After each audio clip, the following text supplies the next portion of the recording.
Yes.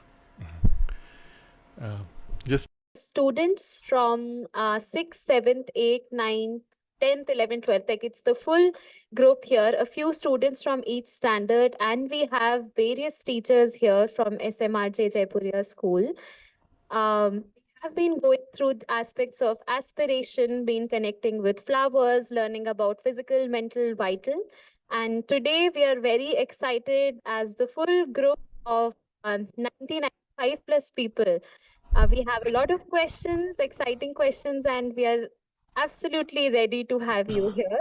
I'll hand it over for a quick introduction. Shri Sraddhalu Ranade is a scientist, educationist, and scholar. He has been residing at Shri Aurobindo Ashram since he was 6 months old, where he grew up in the care of late Shri M.P. Pandit. He is presently involved in various activities, including video productions, teacher training programs, and software development. A multifaceted personality, he delivers talks and conducts workshops on numerous themes, including integral education, management, self development, Indian culture, science, spirituality, and yoga. He has conducted numerous intensive teacher training workshops in integral and value based education all over India. In the last few years, over 4,500 teachers from more than 200 schools and colleges all over India have benefited from these programs. Let us welcome Shraddhalu with a huge round of applause. Over to you, sir.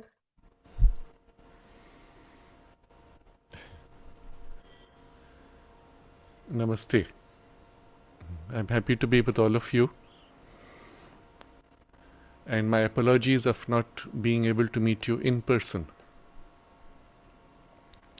The theme which we have been given for our discussion now is perhaps the single most important topic that you could ever have as a theme for discussion, because in a sense, all of your life depends on this, discovering the aim of your life. On some level, all of us have an implicit sense of purpose or direction. But it's not always clear. It's not always obvious. It cannot always be formulated in words or in fixed ideas. I remember when I was very young, at the age of going to kindergarten, must have been 4 or 5.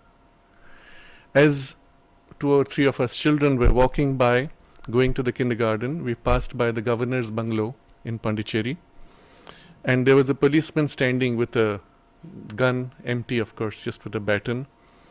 And as we passed by, one of the boys, my classmate, said, "When I grow up, I will be a police."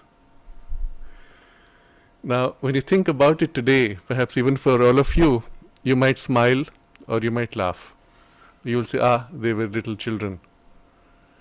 And yet, when he said it, there was a certain force, there was a certain conviction, there was a sense of thrill in the idea that he would be this. Now, the problem is, as children, our minds are not so formed, and so we are not able to always articulate what we feel somewhere deep inside. And so you see this symbol, you see this image, and you say, yes, this, and you grab the form of it.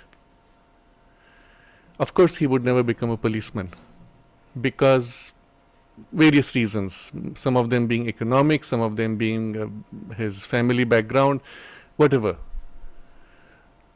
And in fact, though, when he did grow up, he went through various stages. At some stage, he was involved in the security in a bank, among other things. Now, what is interesting is, if you observe carefully his impulse, I'm going to be police, it was not about actually becoming a police person. It was this thing you saw when the policeman stood with his rifle. He was actually a sentry, almost like what today we will call a normal guard, security person. But the way he stood, and the feeling of responsibility, of power, authority, which was embodied in that position, but even more so, What do you do with that power? Here is somebody who's willing to die to defend something greater. The spontaneous sense of respect that we have for the people in our military, which is much more than a policeman, but it's in that direction. The spontaneous sense of respect. You don't know the man. You will never know his family. You don't know even who it is. Somebody has died recently in some firing, in some border skirmish, in some terrorist attack. You might not even on a personal level care too much. And yet you feel moved. Because here is a man willing to give up his life in order to protect you, whom he doesn't know.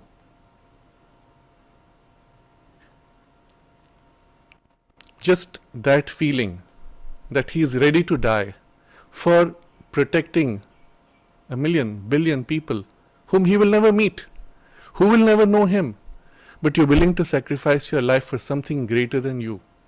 It's not just for his family, it's for all of us, the whole country. And you sense that, and it's all happening at a very deep subliminal level. You're not very conscious. You sense that and you say, here is a great person. It's something of that feeling that my classmate sensed when he looked at the policeman and saw there a certain sense of authority or power which is put to service of a greater ideal, to protect, to defend, to stand for, and to be willing to die for something greater than yourself. This was the deep sense felt, not formed in the mind, not even emotionally felt, but deep inside in the soul's aspiration, you say, yes, this is something worthy to be. So, as I started by saying, all of us have something implicit. We don't know always what it is. We don't know how to articulate it. But what happens in real life is, we see these attractive images. Something deeper behind the image resonates, and we catch that. But the mistake we make is to identify with the external form. So my friend never actually stood with a gun in front of the governor's house, or for that matter in front of the bank or anywhere else. But the thing which was like as if a soul ideal, something recognized, actually became a direction of his life's, the form even in which his life went finally. So when somebody asks you, if somebody asks you, and I'm asking you right now to think, you don't have to answer it immediately. What is it that is for you the sense of purpose or an aim or even a general direction in your life? Perhaps at this point you will be unable to formulate. You will be unable to give words to it. But you will feel something which will be like a direction. Even that you will not be able to describe. But you will be able to recognize when something is aligned to that direction and something is not aligned to that direction. For example, some of you may feel a certain call that pulls you in a direction of creative, artistic expression, or expression of beauty, or expression of some kind of harmony. And when an activity is in that direction broadly, you'll find yourself enthused, you'll find yourself inspired, you'll find it interesting. But when it is lacking that, when it is lacking that sense of beauty, aesthetics, art, creativity, you'll suddenly feel empty, hollow, meaningless, bored. For some of you, the direction may be one of growth in knowledge, in learning, in developing some skill or a capacity. And when things move in that direction of growth, you enjoy. When things turn away from that, where there is no sense of growth or learning, you say, this is boring, not interesting. And you tend to avoid. Or as the case of my friend, it was when there is a space of activity where there is strength, force, power, assertion, conquest, defense, self-defense, something which deals with the aspect of power. He would feel enthused, or not if it is not in that direction. For others, it might simply be an aspect of interaction with people. When I engage with people, when I help people, I feel happy, I feel fulfilled. When I'm all alone sitting by myself doing something, even if it's interesting in intellectual study or some other skill, it does not deeply satisfy. Somebody else may feel a sense of growth when there is an exchange of interaction, of growth, of creation of things. Not just creativity, which is mental or psychological or aesthetic, but creating things, building things, forming things, growing in quantity. These are the things which make you feel satisfied. And the point is, in each one of us, there is a certain turn of temperament, of interests, of aspirations in some such direction. And it is already there. You don't have to do anything to develop it. One of these, at least, sometimes more than one of these, would be there. But if you have to describe it into a form, very likely you won't be able to. And I'm pointing this out especially because when somebody asks you a question, oh, what do you want to be when you grow up? You may give an answer of a form that you recognize, but it may have nothing to do with the form itself. It may have something to do much more deeply with this. And actually your life will go in a completely different direction. I remember another classmate of mine, he was about when we were 10 years old. His parents decided that he was going to become a doctor. So they took him out of the school in which we were and put him into a different school which was more suitable for a career as a doctor. The child was never consulted. Perhaps he may not have been so conscious, but still he might not have accepted to become a doctor. In any case, he trained, he passed all the exams. As it turned out in life, he was never a doctor. What he did do was a business in medical products. And that was more aligned to his temperament, to do the business, to do the transactional activities, to grow in money perhaps, partially, but maybe even that he might have done, not primarily of his interest, just as a survival mechanism for his life, for his family. But there was nothing in him which would have been happy as a doctor. And so, although trained in that, he went in a track which used the knowledge for a very different direction that suited his temperament much better. So, do not rush to give a form in images. And yet we have forms which we are taught, which are sometimes quite abstract, and I want to touch upon these also as an example. I had another friend who, in school, around the age of 20, as we were completing a certain course, the teacher asked, well, very few people really know what they want to do in life, which was not true. But it's okay, that's true also in some extent. Now my friend suddenly raised his hand and said, I know what I want to do in my life. What?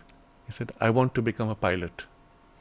Now you see, again, in the pride with which he came with this, pointed to something deeper inside. But the form that he attached to himself set a direction, but it was not the thing.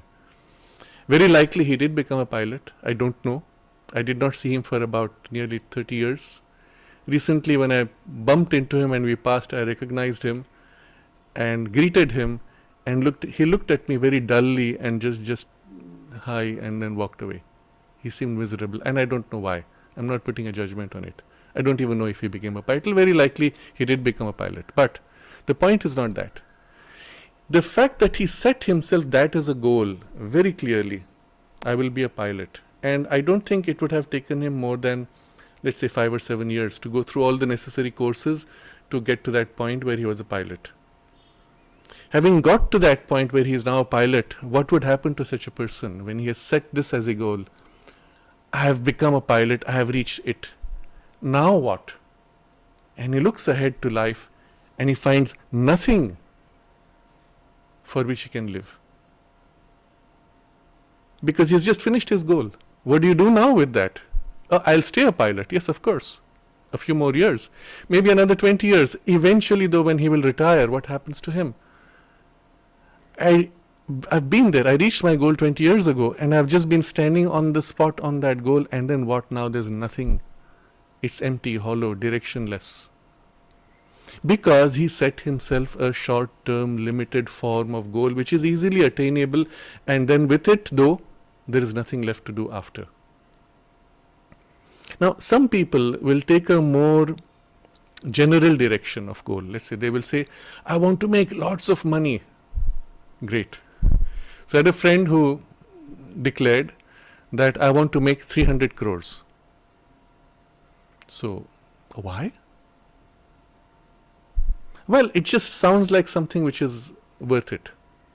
And what if you make 299? No, I have to make 300. But there was no rationale to the number. It was just an arbitrary number. In reality, and this is a fact for all of you, I can say this. If you had, with current value of the currency, if you had, let's say, 2 or 3 crores in a bank account, in a fixed deposit, which gives you interest, you could live off that for the rest of your life pretty much like a king. You don't need too much, really. But the points would still be, well, once you've got that much, whatever it is you decide, and then what?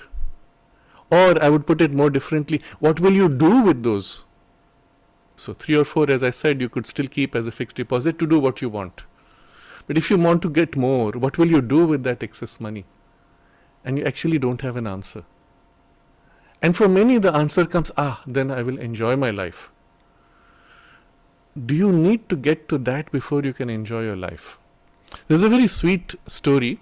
It's obviously imaginative story, but you pick a rich person, let's say Elon Musk for this point. And Elon Musk goes to a holiday on the Andaman Islands of India. And he's walking on the beach. He has taken a break from all his busy activities and his creative work, and he's doing extraordinary work. And as he walks around, he sees a fisherman sitting there in the sun, lounging, doing nothing. So he tells the fisherman, well, why are you doing nothing? Fisherman says, no, I'm doing something. I'm lounging. I'm enjoying the sun. So he says, but why are you wasting your time? Why don't you go fishing? He says, I finished my fishing for the morning, in the morning. Why don't you fish more? And what will I do with that? Well, you will sell more and make more money. What will you do with that? Well, with that more money, you will buy a bigger boat so that you can fish 10 times more in the same time with the same effort. Okay, and what will I do with that?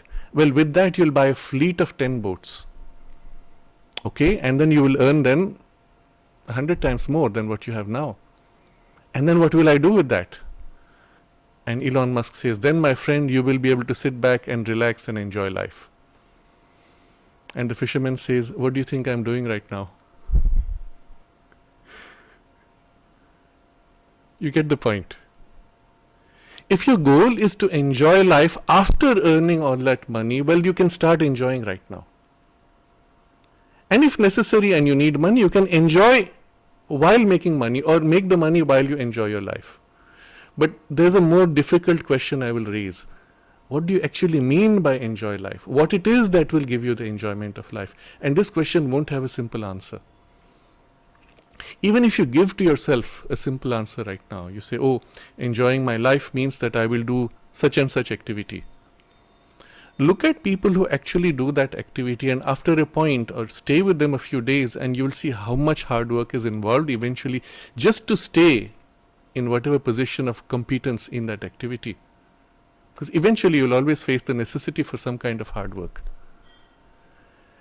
But if your goal of enjoyment was to have an easy life without hard work, that's not going to happen. Because inevitably, somehow or other, there will be some requirement for hard work. If the hard work is the kind that you enjoy doing, then you're on the right track. But if it's not, and you think enjoyment is relaxing and not doing hard work, then you will find very quickly you will have nothing useful in life. Because any activity that you take up, however interesting it may seem at first, you went on a holiday in such and such a spot. It was so beautiful, it was so wonderful and comfortable, you were so happy. I wish I could be like this for the rest of my life. Well, if you stay there longer, stay there a few more days or a few more weeks, you'll find all the problems that you have in your home will catch up with you in that holiday destination.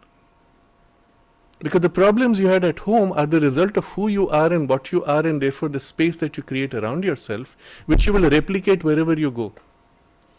Just because you escaped that space for a short time gave you the illusion that you were free from all those things, but eventually they catch up.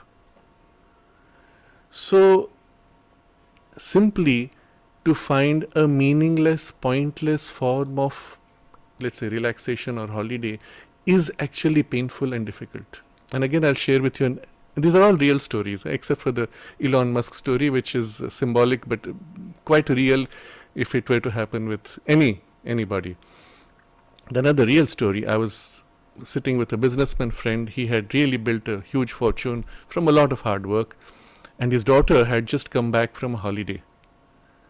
And she'd been on a holiday for a week, and she just came home, and she said, I am so exhausted. I'm so exhausted from the holiday that I just had. And I thought to myself, you went for a holiday to break away from the work which you thought was exhausting, for having some relaxation and regeneration, but you ended up doing a holiday which had you more exhausted when you came back. What was the point of the holiday?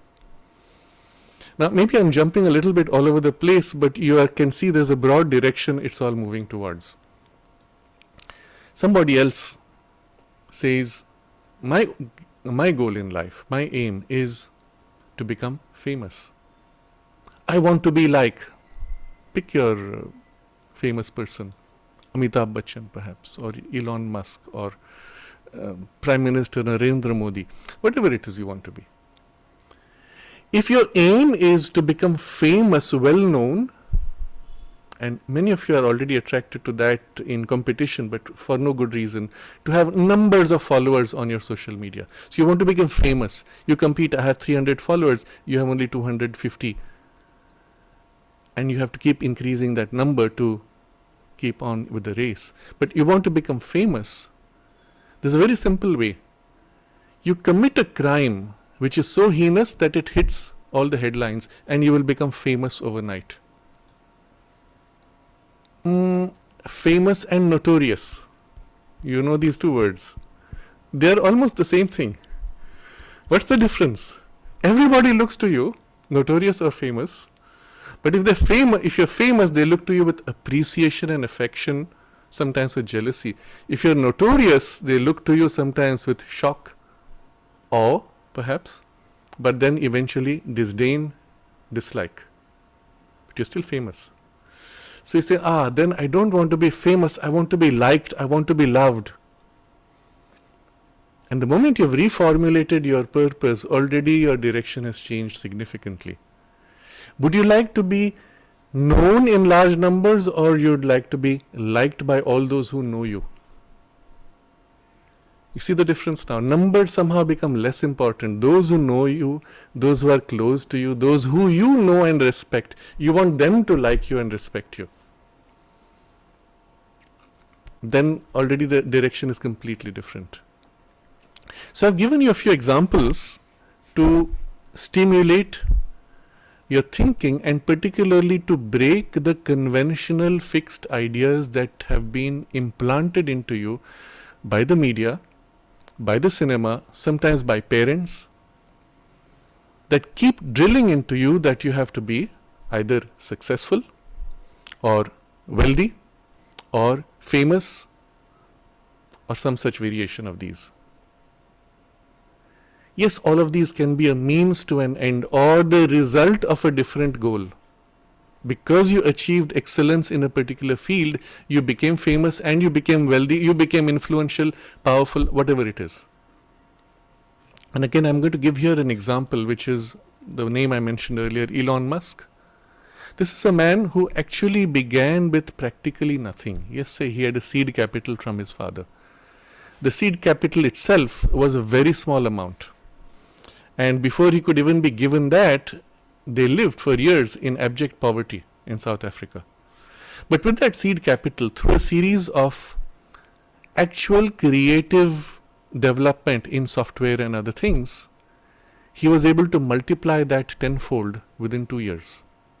Because of the work he did, the quality, the content, the meaningfulness and the usefulness of the work he did. And it was in the field of software. Subsequently, he took that again tenfold within a few years through a series of investment. But the point was, once he entered with that money into his field, which was then with the Tesla car, that's when he first really made breakthroughs. His creativity, his competence, his intelligence, his power to wield, to carry people with him, to form teams and lead them to a successful closure of a project was so effective. But more than that, if it was merely effective, he would have replicated what others have done. He led them in a direction that was so new that he achieved something which was unheard of, but not one thing, 20 things that had never been done before. And the result was, of course, the stock value of his company shot up. He became wealthy as a consequence of what he did. Later, he became famous as a consequence of what he did. Now, at that point, he had more than a few $1 billion worth. He could have easily said, my goal is to retire and enjoy my life on the beach. Remember? That was the reference. He could have done that. What does he do with that extra money? He reinvests it again. And while still continuing the development of his Tesla motor car, he goes into spaceships, rockets. Okay, he had the money. That's not enough. There are others competing. For example, the owner of Amazon company has also started a rocket company. After 10 years, has literally nothing to show for it. Elon Musk, in 8 years, had created with his rocketry things which had never been done before in 50 years, even by NASA. A reusable rocket, a rocket that actually takes off and the part which is normally thrown in the ocean comes back and lands by itself to be reused again and again and again. Nobody had been able to do it before that. And he did that within 8 years. To this day, that's never been successfully as well replicated by any of the other companies, including major governments across the world. Even in the Indian, ISRO has not been able to recreate the reusable rocket to this day. He achieved that within 8 years with a team that he built, which he inspired and drove through his commitment and his technical expertise and his power to inspire people and guide them with energy, with vitality, with intelligence, with love and affection, because you put them and squeeze them with so much pressure, half the people will leave, even if you pay them well. He would himself sleep on the floor of his industries, on the floor, because, well, that was his commitment and that inspired others to follow through with his commitment. That was not all. He went from there to develop the Starlink internet satellite network, which bypasses today's ground-based and cable-based internets, pushed it further, things which have never been done before. Pushes further, creates what is called the Boring Company to build underground transport systems. It has still not come to its fruition, but the point is, he dared to vision, used his own resources and drove people. Neuralink, which is to link the brain to electronics that's another company. A series of such efforts, all of which are things which have never been done before. And there are many more. The point I'm getting to, what did this require? First of all, a tremendous intelligence, a tremendous power and drive, not just to yourself, but to be able to carry a team. Which means when you're carrying a team, it's not your energy for yourself, it's your energy for 100 people. You walk into the room and your enthusiasm has to infect everybody and lift them. They go away tired or come back tired and you give them the energy. So you have intelligence because you need to be smarter than them to some degree, at least to understand when they go wrong or to give them a direction which is reasonable. Strength, power, energy, drive. Okay, I'm putting them all in one category. And then you carry a team when you drive them to that kind of exhaustion and with no prior reference. You're completely going into what are called blue sky projects. You're aiming in the blue sky. You don't know whether you will hit your goals. Well, how do you do that? How do you keep them together? How do you keep them enthused? There's a tremendous force of love, affection, caring with which you carry people. You may be exhausted. You may lose hope. But you can't let it out. You can't tell them, oh, I have lost hope. They may lose hope and you have to say, no, we are going to keep going at it. And who do you turn to when you lose hope? Yourself. You have no one else to support you. Remember, you cannot confide in somebody else. You can't put your head on your grandmother's knees and say, I am so miserable, I am fed up, I am tired, I don't know if I am doing something right. Nobody. You stand by yourself. But then with the same love on with yourself as with them. And finally, all of this, you can have all the money, intelligence, and the team to execute. If your product is defective, and the defectiveness of the product can be on a tiny key point, just the metallurgical balance of the rocket's casing is too weak, that under heat, under stress, it cracks, is enough to ruin everything. And to trace that can be the work of months when your rocket crashes. So the competence to take it down to perfection in material circumstances. And he himself actually goes all the way down to the most details on a material level. So a person who has all four capabilities is very, very, very rare. And I'm placing him as an example before you. Another person, and there are not too many such that you can see in the public space today. Another person who has something quite close to this is our current Prime Minister, Narendra Modi. A visioning, a tremendous vitality and ability to drive. And you've seen, perhaps you've heard some of the stories. He is going abroad on a flight, which on the way hops somewhere, has a series of meetings for a few hours with heads of state, moves on to another flight immediately after, and 12 on the other side of the earth, and on a time zone which is completely the opposite. On landing, he gets back into meetings and he meets groups one after another. With each one, he is able to give them the punch, the force, the inspiration. And he has met through 60 groups, at the end of which he meets with the US President then.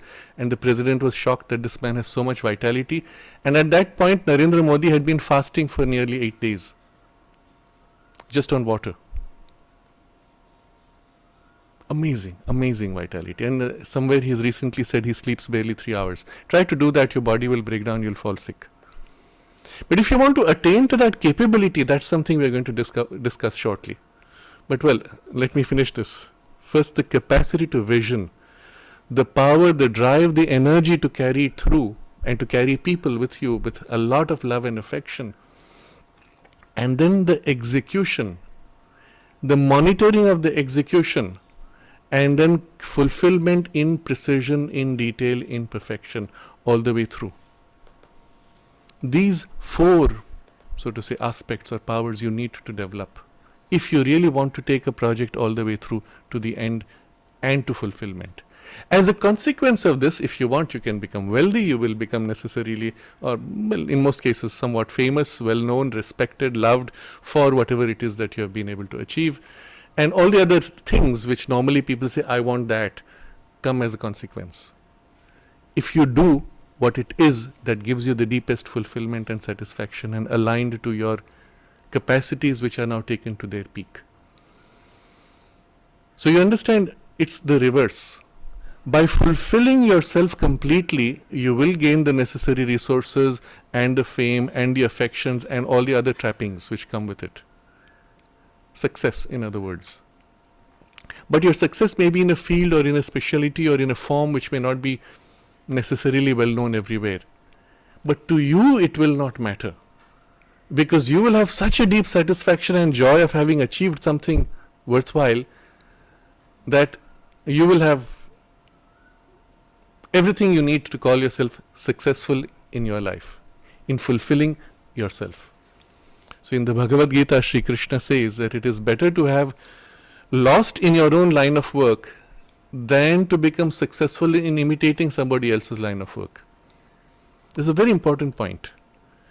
So you see somebody do something, you imitate them and you achieve whatever it is, name, money, notoriety or whatever it is. At the end of that, you feel hollow because you have not really done what gave you satisfaction. You lived for somebody else's image, for somebody else's values, for somebody else's view of you, which might have been fake and a pretense. This is one of the greatest reasons why you will find film actors, models going into severe depression, and some of them actually end up committing suicide. because they've been living a life which is hollow, meaningless, and empty by living always for something which is a pretense, which is a fake appearance. You keep building an appearance, you play with the appearance, you orchestrate the news media to promote an appearance. You come back home to what? What am I doing? What's the point of it? Ah, yes, of course, I became famous, I made the money, and then I'm miserable inside. Who will fill this hollow within me?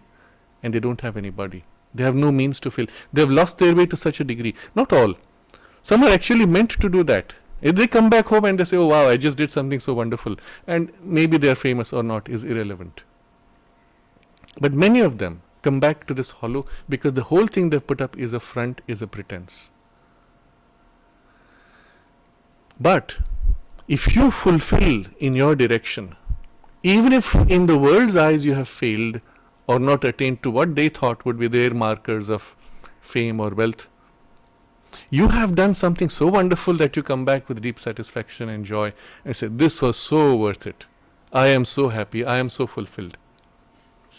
And then if your goal is not something temporary, superficial, bound to a particular form, like I want to be a pilot or I want to be this, which you can easily attain to, but if set yourself a direction, then you can continue in your direction unendingly, and your direction itself can broaden and widen unendingly.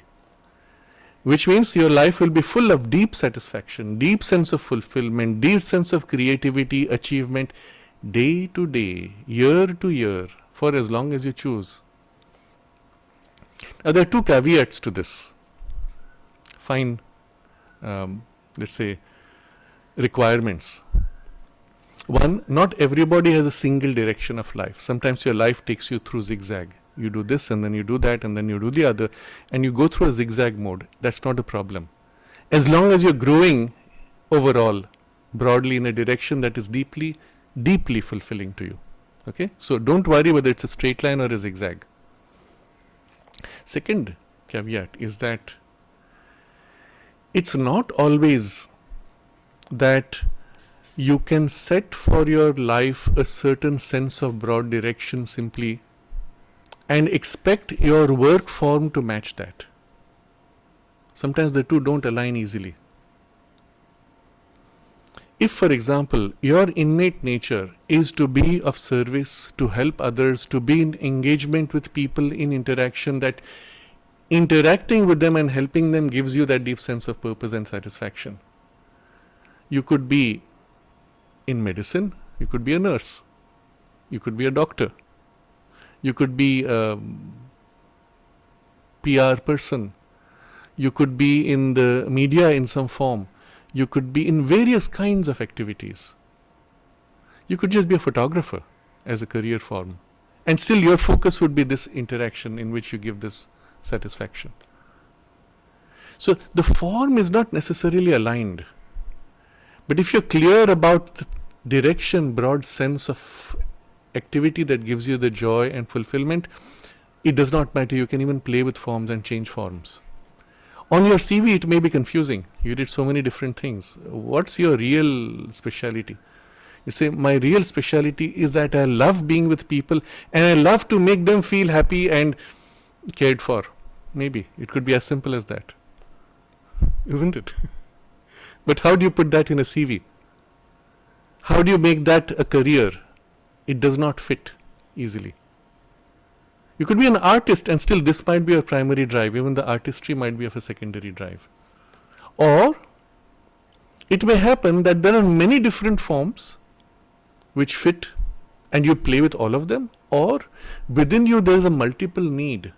I love to be with people, but I also need to express myself through beauty. I need to express myself through some intelligent creativity.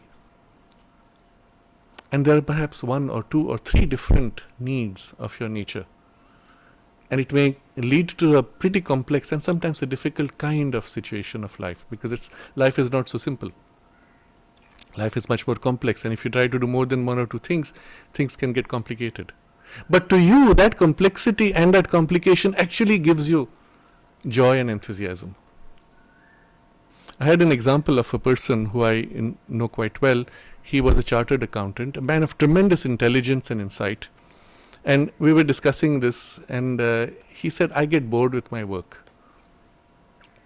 And I asked him, is it the solving of problems which gives you joy, or the facing problems and grappling with them? And he says, no, it's the grappling with problems which gives joy.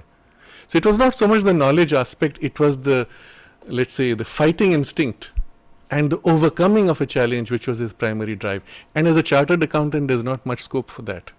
Although he had the intelligence, but he needed the intelligence because he lived in his mind to give him the satisfaction. So he needed a certain type of problem, and where he didn't find the problem, he would go out of his way, off track, even to create a problem or find something in order to be engaged meaningfully, you see. And all this is to bring us back to this one idea, that there has to be a broad sense of direction and purpose in your life, without which, the mother says, an aimless life is a miserable life, a life without joy. But the aim itself, you can make narrow, short, limited, short term, or you can aim at something which is really large, deep, vast, even something which you will never attain in your life. Doesn't matter. But the fact that you grow in the direction is your fulfillment, is your aim, so to say. So she makes this second observation, that depending on how high, how large, how complete is your aim, will be also the quality of your life. Because when your aim is too narrow, your sense of fulfillment is too narrow. And especially today, because in the changed circumstances that are available today because of access, wide, free access to so many things, we can do so much in many directions without being bound into a narrow track. I give an example here.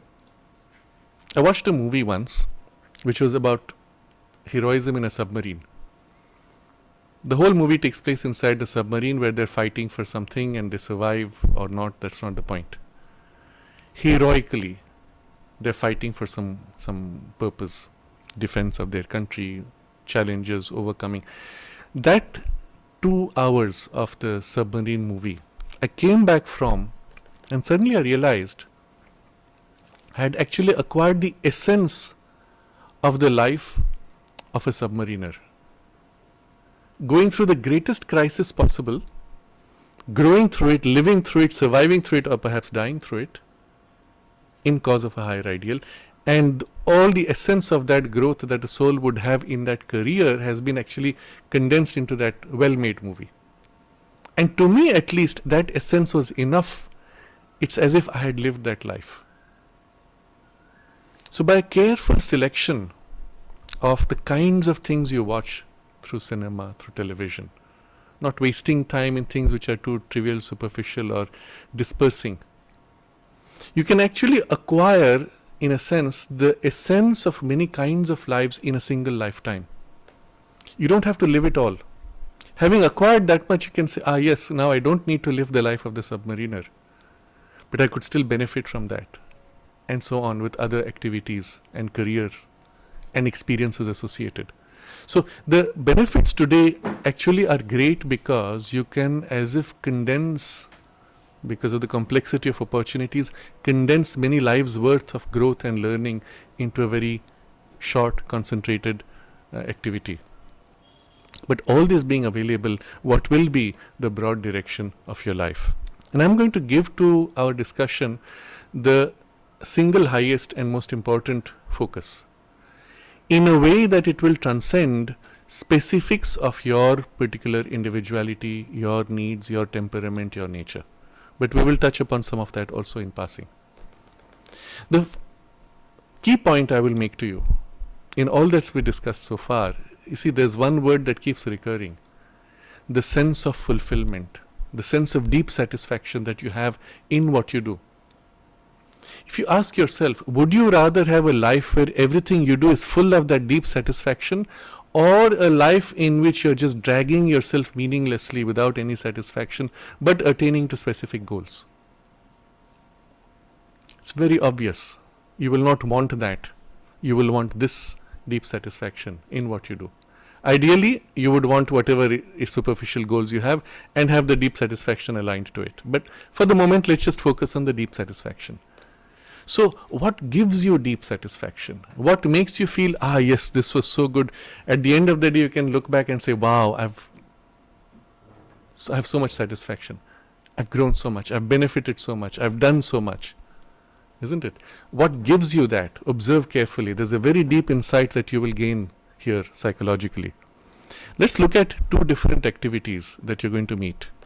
One, you go to a music concert or a lecture, and you come back from there and say, oh, this was so amazing, so interesting. You go to another music concert, lecture, whatever activity, you come back from it and you say, I'm so bored. I feel I wasted my time. Now observe carefully within you. I'm not specifying what the content of that was. Observe carefully within you what is different in these two cases. You go to this, you come back, you're full of, wow, so interesting, so useful. I didn't even feel time pass. It's finished too quickly. I wish it could have continued. On the other side, so boring. Time wasted. Time was so slow. When would it finish? I was waiting. What's the difference internally to you subjectively? And you discover something very important. In the case which was boring, you went, you came back.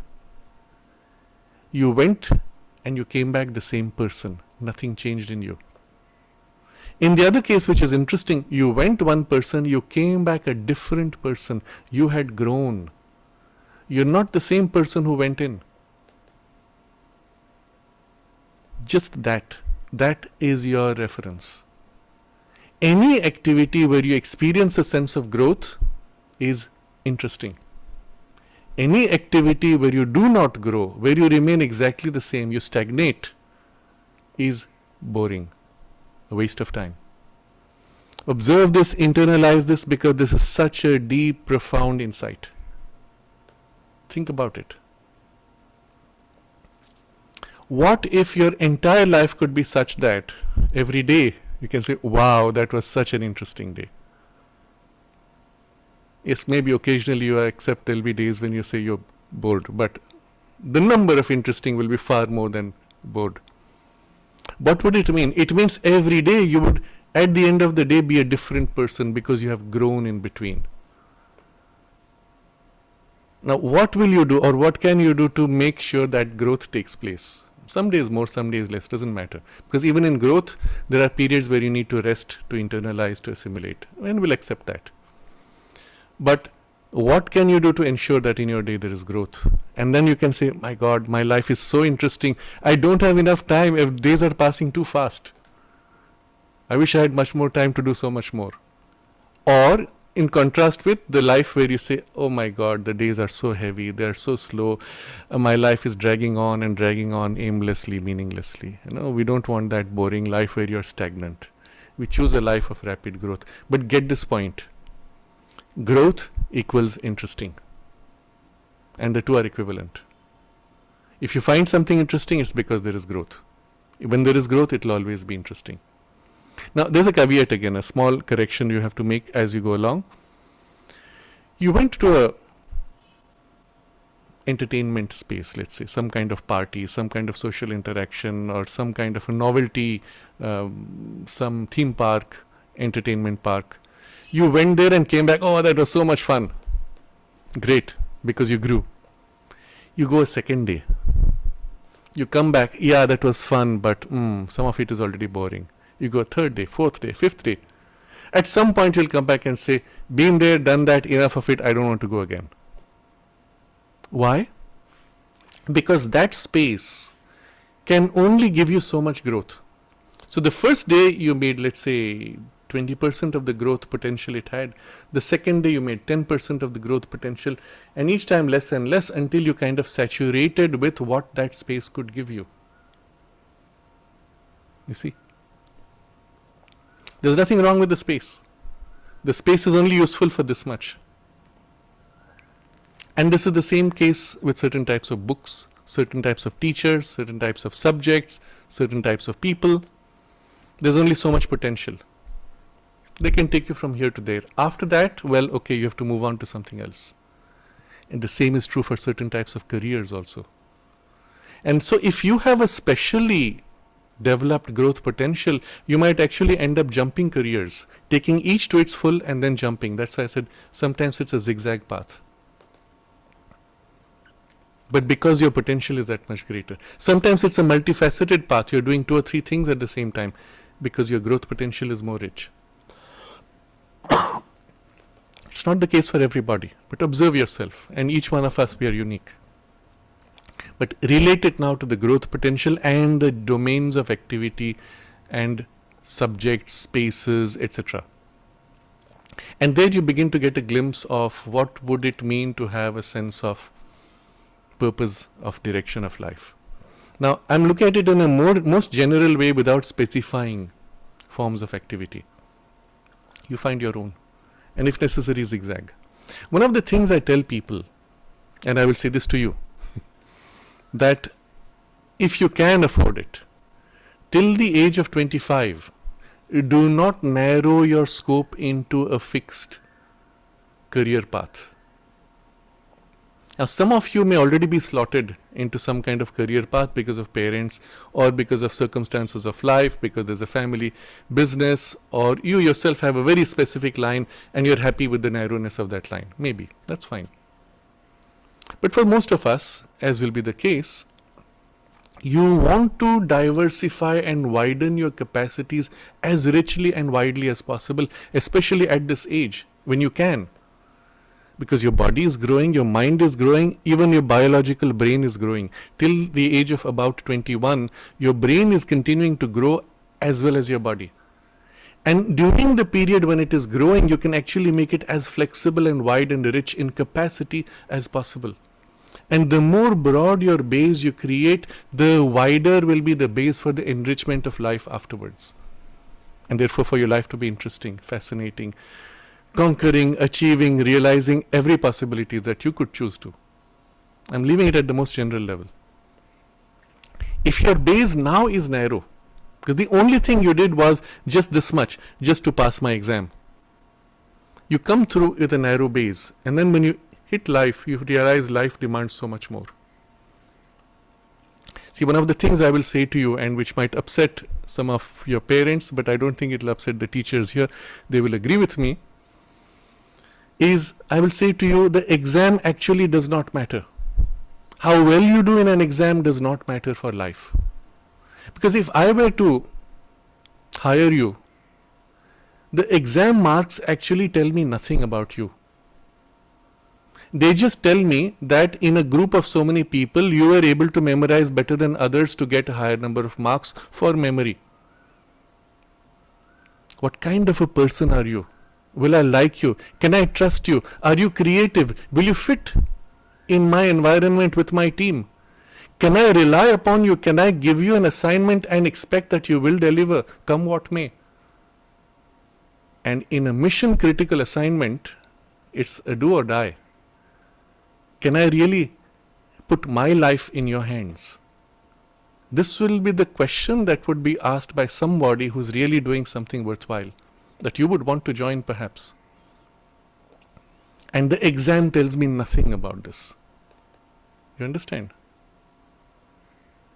In fact, in many cases, those who are very high performers in exam, they are not very effective in life because they narrowed themselves too much. I say in many cases. But if you don't make that mistake, yes, you do your exams, get what is the exam finally giving you is a paper that tells you so many marks. That's only like an entry point to get to an interview. And then even what is it the interview is looking for? So Elon Musk, for example, has a standard question which he asks everybody. And we can tell you what the question is. You can come prepared for it. It will mean nothing. Because he will assess you, or I would assess you on the basis of that question. And the question is very simple. Describe to me the most difficult problem you faced in life and how you solved it. You can make up a story and we would see through it. But if you've actually done something and overcome it and achieved something. In overcoming, the enthusiasm you will have, the kind of details you will share, you can't make that up. And in that narration and through a few questions, I would assess what kind of a person you are and whether you meet the requirement for my team. Isn't it? You see how simple it is. And I don't need all those exams. Yes, that exam will tell me that you actually specialized in a particular technical area that I need a specialization for. But I have 1,000 people who have the same kind of specialization. How do I decide? And there it's not your number. It's not because your mark was 96.3 and somebody else was 96.2 or even 90 that the person is less capable or less suitable for what I'm looking for. And sometimes somebody who is an 85 might be better suited because they are creative, they are innovative, they are adaptable, they are flexible, they learn fast. Those are the skills I need. So yes, please do prepare for your exams, do all that's necessary, but don't make that your goal in life now. Your goal should be to make your base as broad as possible so that the larger goal of life you can have as fulfilling, as enjoyable, as rich, creative, complete, in whatever way you choose and you need. When you need, as possible. Okay, you would agree with me so far? So when you come back to that question of discovering the aim of life, I've still not told you anything about that, but I've told you how important it is and why it should be something so broad and what is the psychological principle upon which it should be based. Learning, growth, creativity, etc. But as wide as possible. So I would even recommend for you, there are these things they call hobbies. No, they are not hobbies, they are essential. Please take up different activities. So if it interests you, if you are musically minded, learn to play a musical instrument.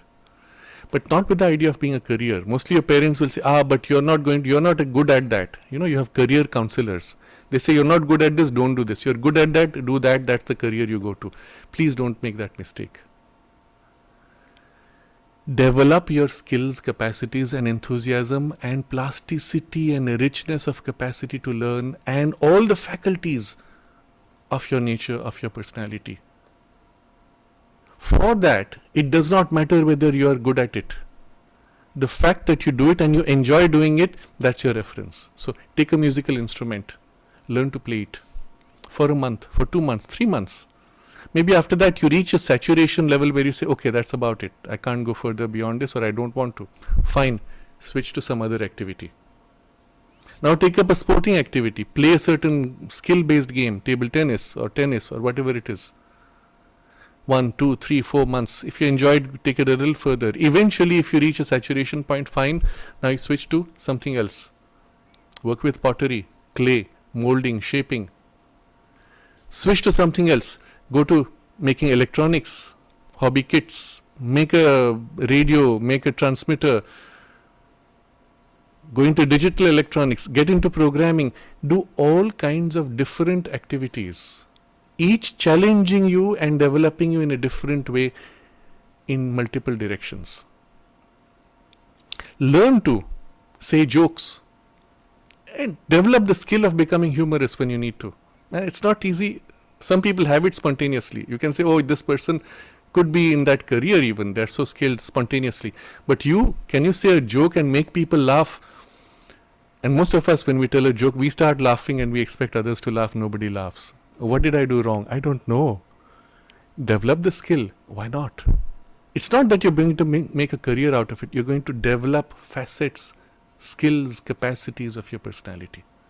This should be your primary effort.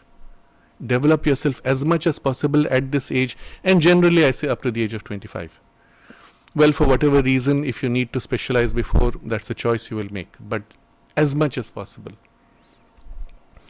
At the very least, music, some form of art of painting,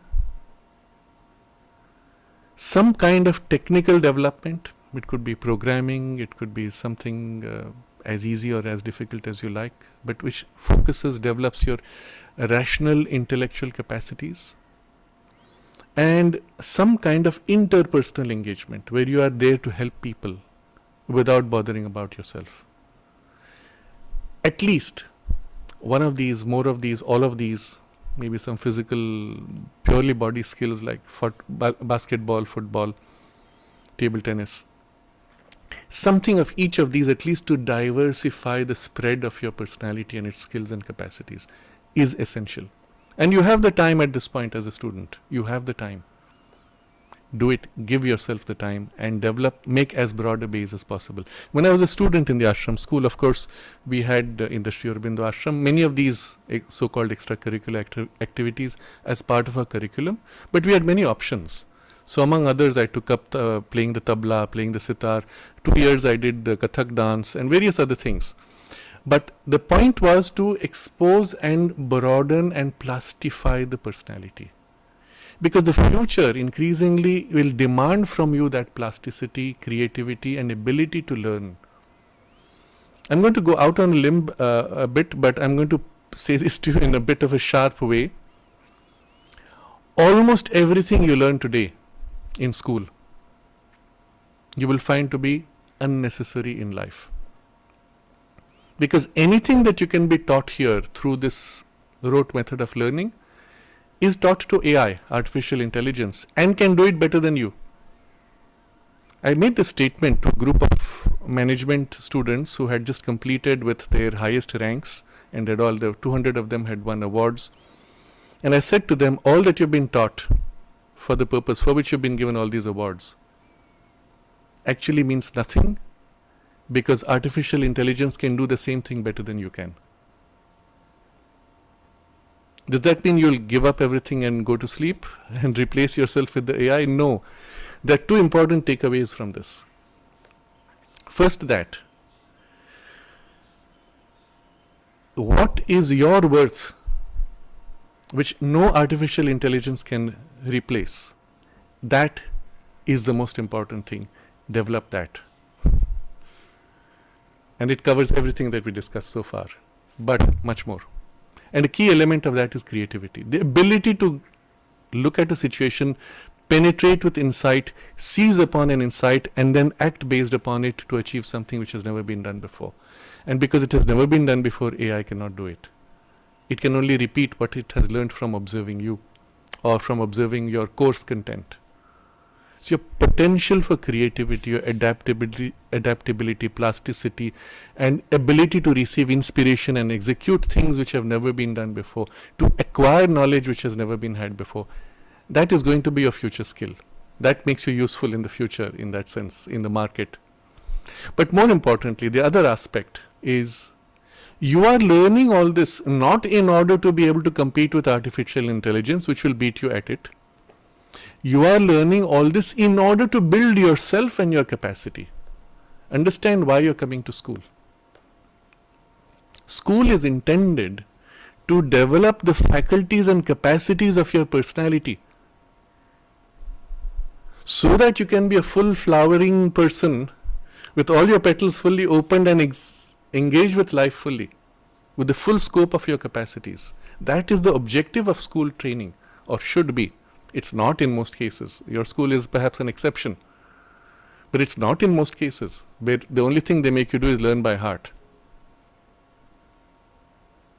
which AI can do within a few seconds what you take years to learn. So what are you learning for in order to develop yourself? Focus on that. And develop yourself as much as you can, as widely and richly as you can. That will be something worthwhile, because now when you engage with life, you are ready fully, with the full spread of your capacities. And especially when you find there's an activity which you're bad at, that's when I will say, please take that up and overcome the weakness that you have associated with that activity, so that you may be a more complete person. And this you can do at this age, when your body is growing and your mind is growing and everything is easier to do. After a certain age, let's say after 21, sometimes after 25, a lot of these things begin to narrow down. And at that point, to do things which you're not good at is much more difficult. So spread yourself out, flowering like a flower with all the petals. And sometimes petals have to be layered. The outer petals have to open first before the inner petals can open, isn't it? So there's a layering in the process. And it is a very natural instinct within you that teaches you how to do this by showing you exactly what is interesting. When you do something and you say it's interesting, you're growing. Follow your interest. But there's a superficial interest and a deeper interest. Persist with the deeper interest. And superficial interests can come and go, no problem. But persist with this. Use this as your driving mode. Let all your learning be because it gives you the joy of learning. Or find the joy in it. And there are ways to do that. Sometimes the textbook is boring. That's because the writer was not very good of the textbook. Or the teacher is not very good at how to convey. Irrespective. Today you have the tools on the internet through various kinds of channels, YouTube, etc., where you will find a better teacher who will teach you the same thing in a way that makes it more interesting, more insightful. Or yourself look for the deeper insight that's missing, because of which it seems to be boring, and make for the interest which you're lacking. There are many ways to handle this. But your effort should be now to develop yourself. Now we come to a key idea. If you really want to live a life which will be for you the most fulfilling, and I don't care about the forms and directions at this point, but you want it to be as fulfilling as possible. If you really want to do that, the first requirement is for you to be able to grow. But in order to be able to grow, you must know yourself. What are the parts within you that have to grow? In what directions they can grow? What is their potential? What is their place? What is the layer within you that experiences this joy and enthusiasm? What is the layer in you which becomes very quiet, stands back from the excitation, and makes a very clear, calm, cool assessment? And there are different layers, and you need both, isn't it? So broadly speaking, and in a very general way, we can say there are 4 parts to our personality. There's your mind, which is your intelligence, but again there are many layers there. There are your emotions and life energies and enthusiasm of your vital forces, and without that you can do nothing, and you want that. And then there's this body, which is the base holding it all together. If that falls sick, then of course you can do nothing. Even your mind can get knocked out if your body is harmed. So you want all 3 to be fully, richly developed. But who is the person that's living this? And we will use the word here in its true spiritual sense, the soul, as the person who chose to take birth. And I'll touch upon this in a very brief way. Although you do not remember now here in your mind, you chose to take birth. And in most cases, we choose the environment of our family and sometimes even our parents for a reason. What it is not always obvious. And that's a longer discussion, perhaps another time. But you chose to enter because of a certain combination of possibilities that this offered for your growth. And therefore, your life came with an intention and a purpose and a direction that's already known deep within you. And when you come to that center, what is interesting, in the deepest soul, or the word Sri Aurobindo uses is the psychic being to distinguish from the superficial soul, emotional souls, etc.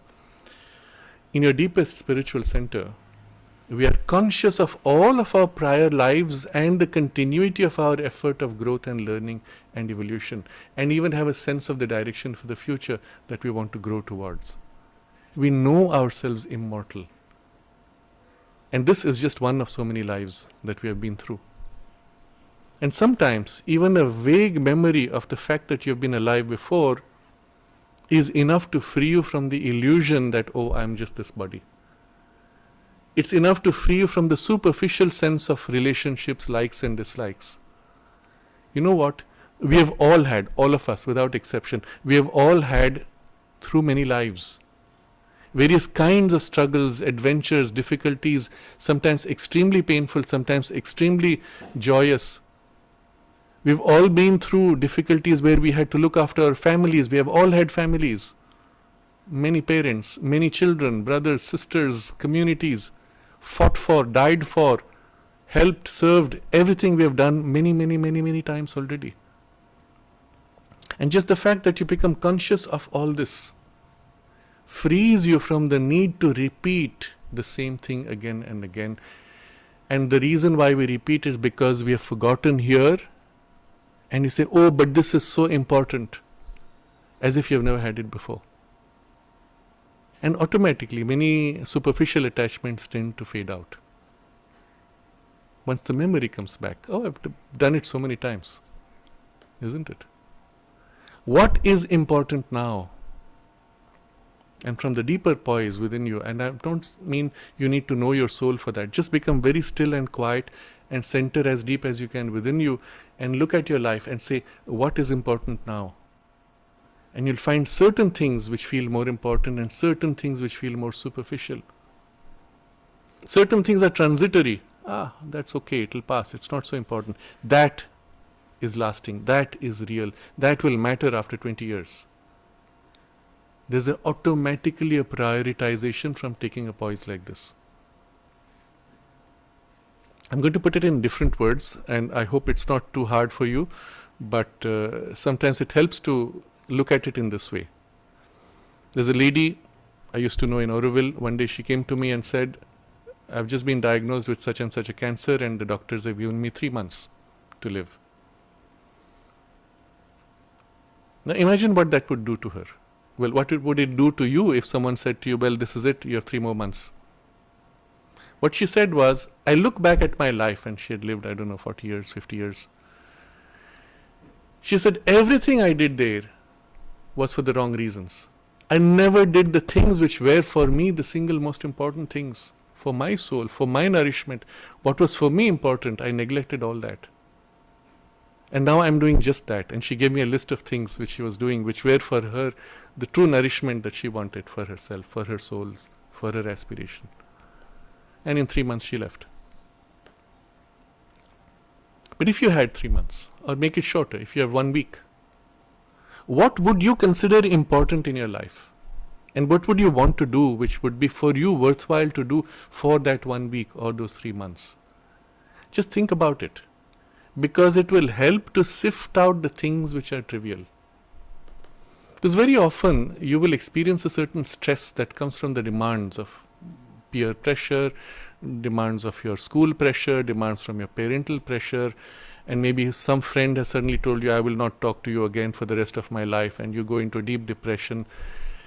When you look at things from a deeper perspective, you say, no, that's not true. That's not how it's going to be. You can stop talking now. But if there's something real, a true friendship, we will meet, we will talk, we will come back together. This is a superficial, frivolous misunderstanding. I don't need to be depressed. You understand? And then there are things which are so important. And those, when you stick to, you feel worthwhile. Those, when you compromise, you feel deep pain. For example, one of the deepest instincts within us is not to tell a lie.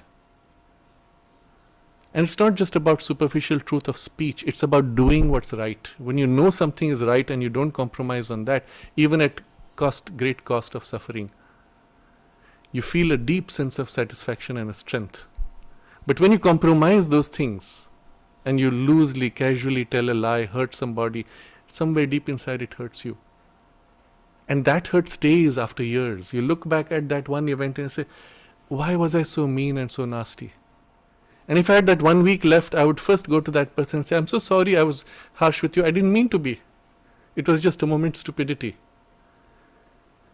But what would you do now? Which is for you important? Which would be for you, if you had 1 week to live, so important that everything else you could drop? Look at those things and start doing those things. Start giving importance to those things. And in this way, from deep within you, from your own deepest soul, of which you're not fully conscious, but it is conscious of you, from your deepest soul, there is an influence that will grow and which will become the reference for you more and more. When I do these things, I feel deeply unhappy and pained. I feel it is false. It's not true within me.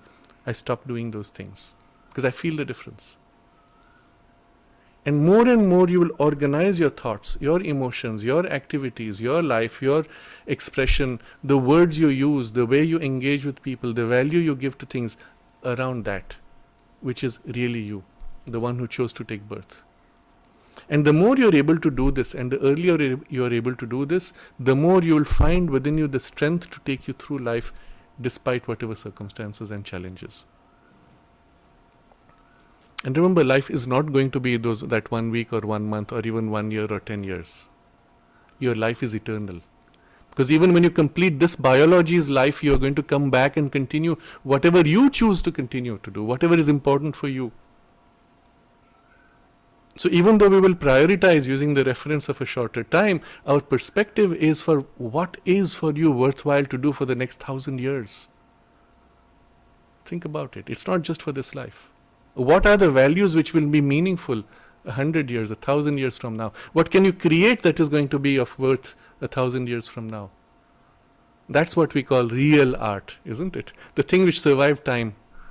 You go to a masterful sculpture or painting or even a poem or a piece of music. It's masterful because although it was created whenever it was, 100 years, 200 years, 1,000 years, 10,000 years ago, you look at it today and you say, wow.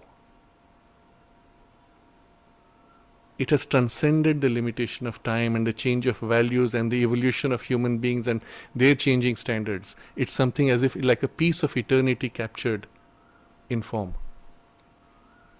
To create something like that, you'll say, wow, that's worth doing, isn't it? So there are values which come spontaneously and they're all within you. You don't have to imitate others or be like others. Be yourself. Be truly yourself. And for that you need to know yourself more and more. And that itself is a process you should start now.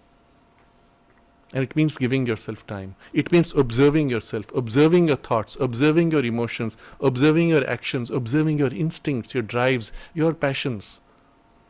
And then through observation, as you become more conscious, organizing them around more and more what is true within you, what is real, what is lasting. And you can feel that. You don't have words, don't worry. You feel it, you know it. And what you know is the beginning. There's something much more deep, much more complete, much more true, more and more that will come forward as you become aware. And at the same time, as you are this individual and you're organizing your whole thoughts, emotions, actions around this true center, and you're developing your skills and capacities of your nature and the flexibility and adaptability of your nature, because that's what your future is going to demand from you, to be able to do whatever comes your way, isn't it? That would be, you're growing towards mastery. I said true mastery is when you can be put into any situation and you can make the most of it, whatever field the mastery is. And you want growing in that direction. That's a worthwhile direction, sense of purpose and aim for your life, isn't it?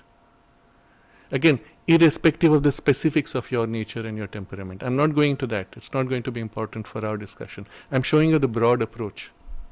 Get this clear, the rest will fall into place. And there are things you will do which you cannot imagine now. Because technology is changing, the world is changing, AI is improving and eliminating so much of the drudgery.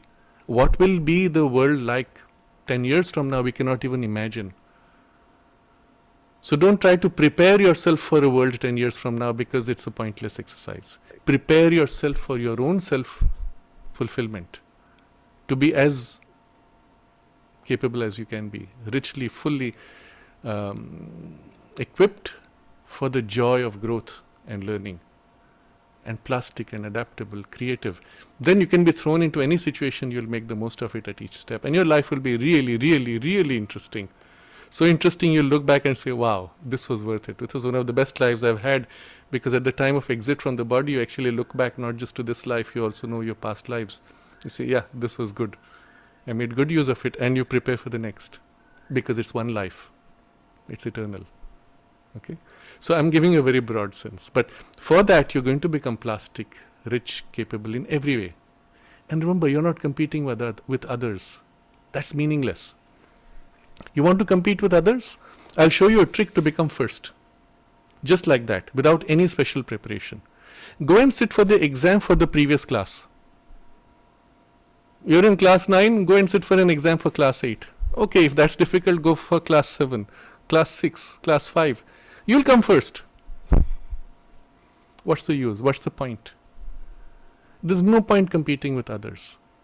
At best, you use competition as an impetus to do better for yourself. That person achieved it in 20 minutes. I should be able to do that in 20 minutes. That's not competition, that's inspiration. You look at someone who's done better, you say, wow, it's possible humanly to do this. I should be able to do it. Let me try. And maybe I don't hit 20 minutes, I do it in 25 minutes. And it gives me satisfaction, that's good. But earlier I thought I couldn't do more in even after 1 hour, and now I can do 25 minutes. I have just beaten my own record. You understand? So competition, if anything, is with yourself. But I dislike even that word. Because in fact, in reality, in life, it's always collaborative action which leads to the breakthroughs. It's not competitive action. It's not destructive competition, it's collaborative innovation. What Elon Musk has built is with collaborative innovation, not by competitive destruction. So, and that they never teach you in school. So I'm deliberately shifting you out from certain ways of thinking and showing you a different way of approaching. You're competing with yourself, if anything, but even that I would discard the word. You're growing and improving yourself. And use the reference of others because it shows you actually it's possible to do better. Okay. But in certain cases you might say, okay, beyond this it's not even worth it for me to spend more time. I would rather put that time in developing something else. That choice you make. But in this broad, rich growth that you have, where you're fulfilling more and more what is true within you, we're coming to the last point. The higher the goal, the wider the vision you have, the more rich and fulfilling your life. And the greatest satisfaction is when you serve something which is beyond conception, when you serve a higher divine potential, for which I will leave you with 2 indications. First, the best that you can do with your mind fully trained, with your emotions and life energies fully developed, organized and mastered, with your body perfected, plastic, supple, skillful and effective, and your soul giving the broad sense of purpose and direction. The best that you can do is still limited. There is a potential above mind, and that's why we will call it spiritual, of the nature of the spirit. And the first opening above mind is this zone which we will call intuition, where all knowledge is available.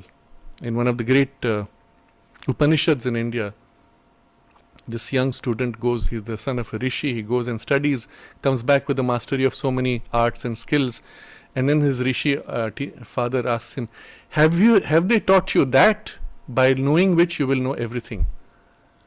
And the student is surprised. Is there such a thing? By knowing this I can know everything. Wow. And the Upanishad proceeds then to teach that. So there is actually within you, above you, as a part of your own higher consciousness, a domain where all knowledge is available, all skill, all power, all things which you're struggling to develop here are already present there as a potential. And if you can become very quiet and open to that, and as if draw down or receive a flow of the intuition, it literally flows through you and flows through a series of ideas, gives you a certain impetus of force, and even in your action through your fingers, hands, body can be precisely perfect, effortlessly. And this is not something fanciful. This is what you're taught in the Olympic gymnasts. In the Olympic gymnasts are taught this.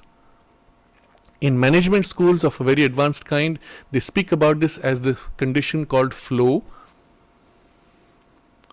But they speak of it as something which happens once in a while. What I'm telling you is you can make it happen consciously whenever you choose.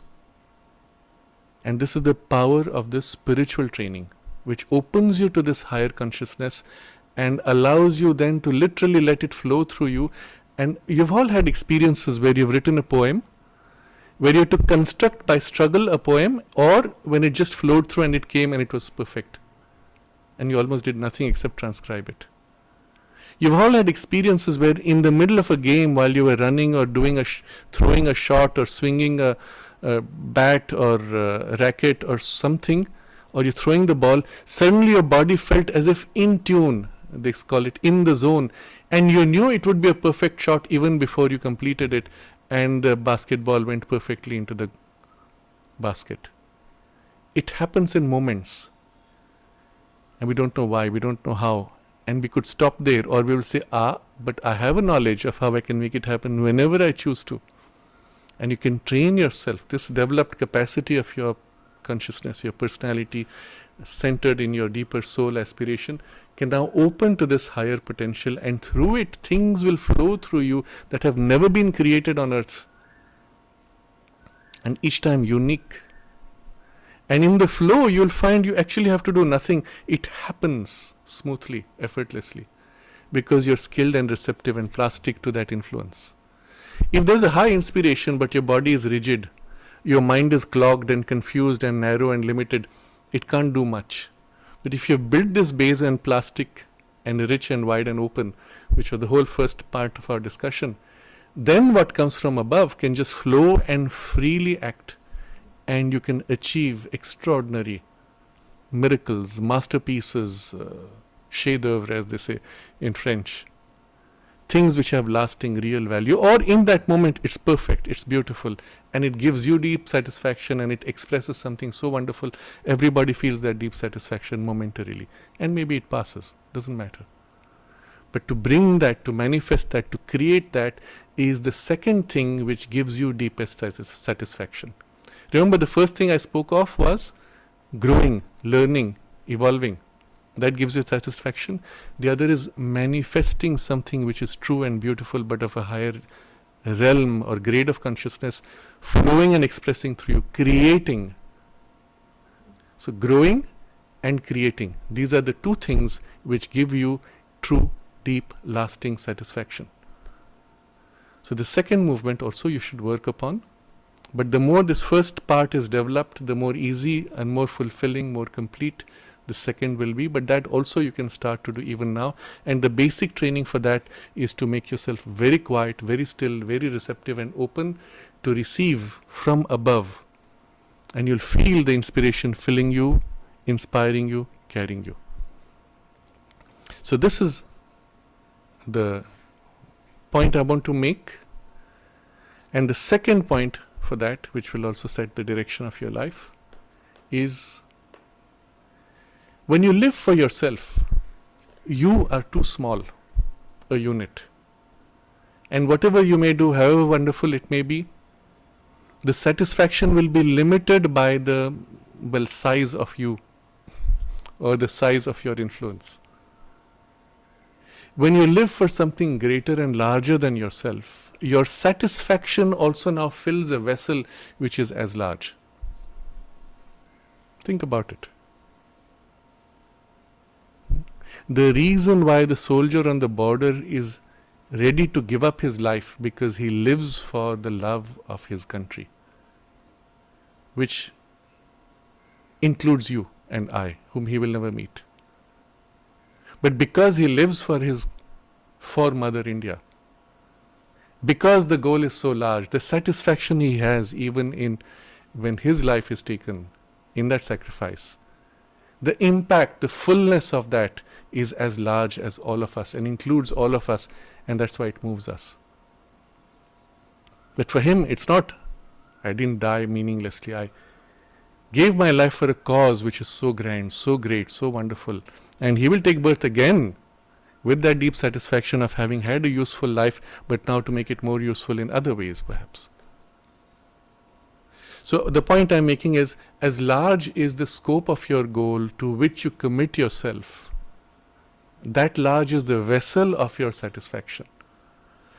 And so I'm going to suggest to you, and this is something which is very important, you can of course conceive of serving the divine, which is the largest goal. But maybe right now for you that is something too vast or too abstract. You can serve humanity, but that's again something you don't really know what is this humanity. But there is something you do know, and that is serve Mother India, Bharat Mata. And Mother India is the Divine Mother, is the Mother who creates the universes. She is also Mother Earth, but a special aspect of her which is Mother India, where a special knowledge, and this knowledge of all the things we are discussing, which I will call a spiritual knowledge, has been gathered, preserved, developed and kept across millennia, thousands of years. Nowhere else on earth it's been preserved and developed like this.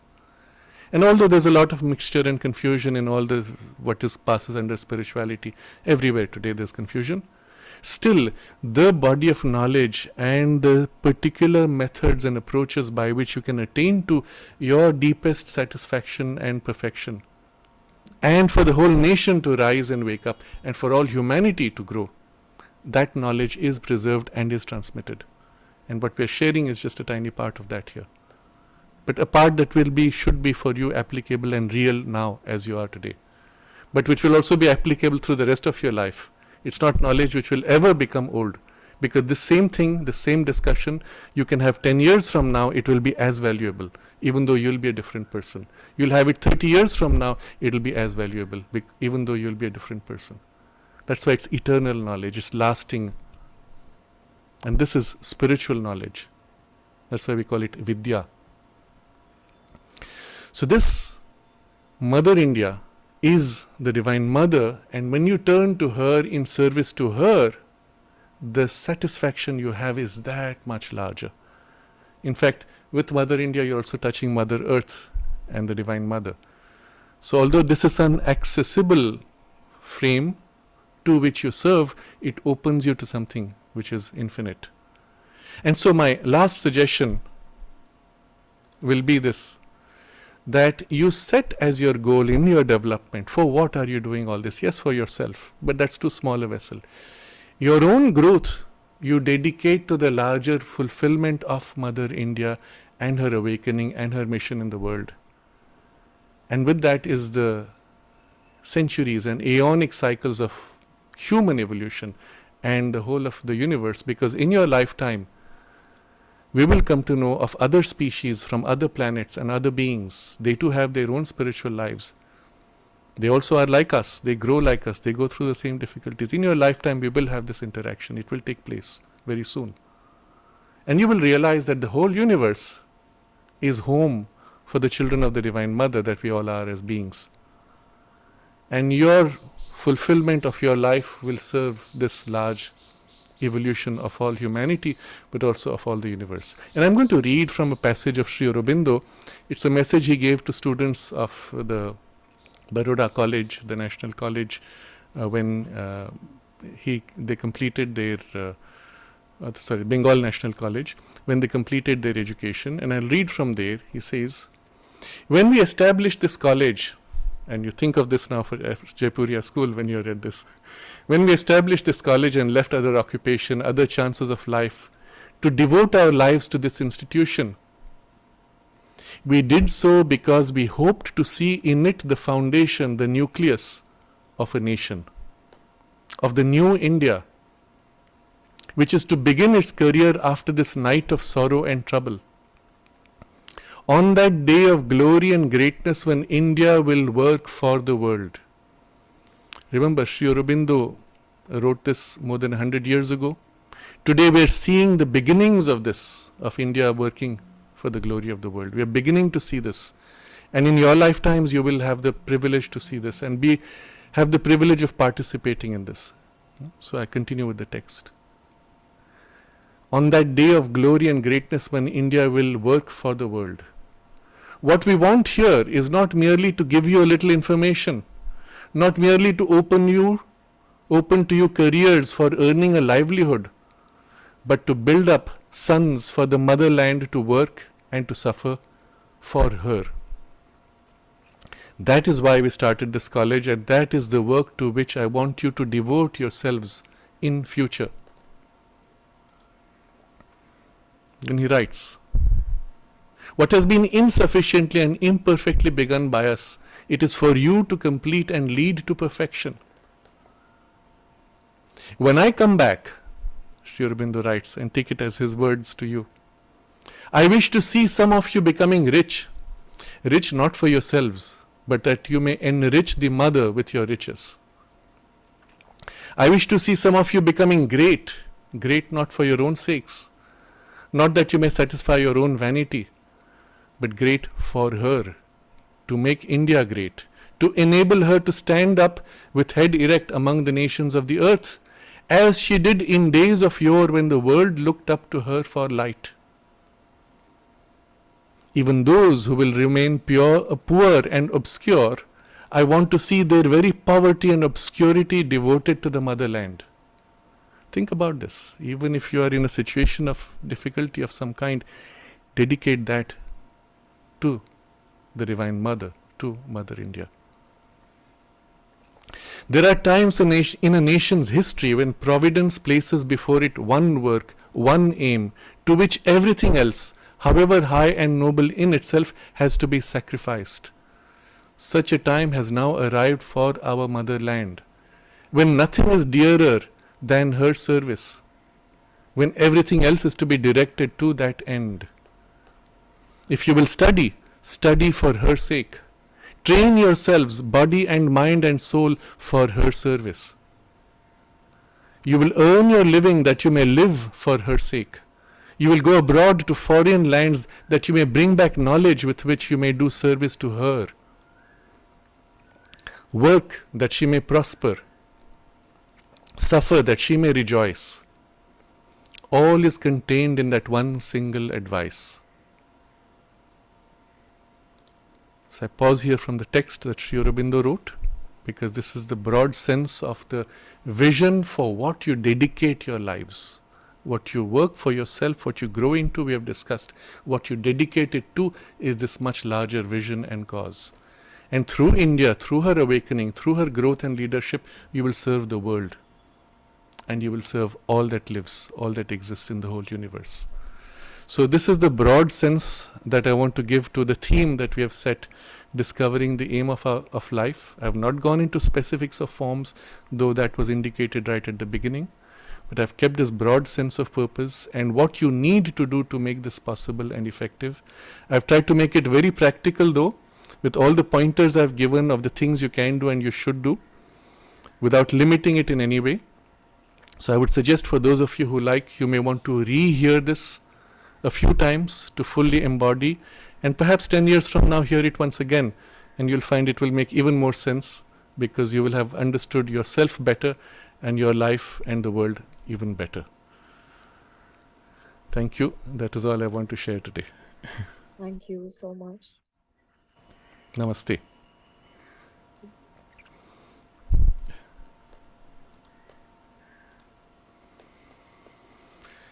And I don't know if we have time for questions, but what I would like, if we don't have questions, then we will close with a short concentration. If you would like to end now, I'll leave it to you.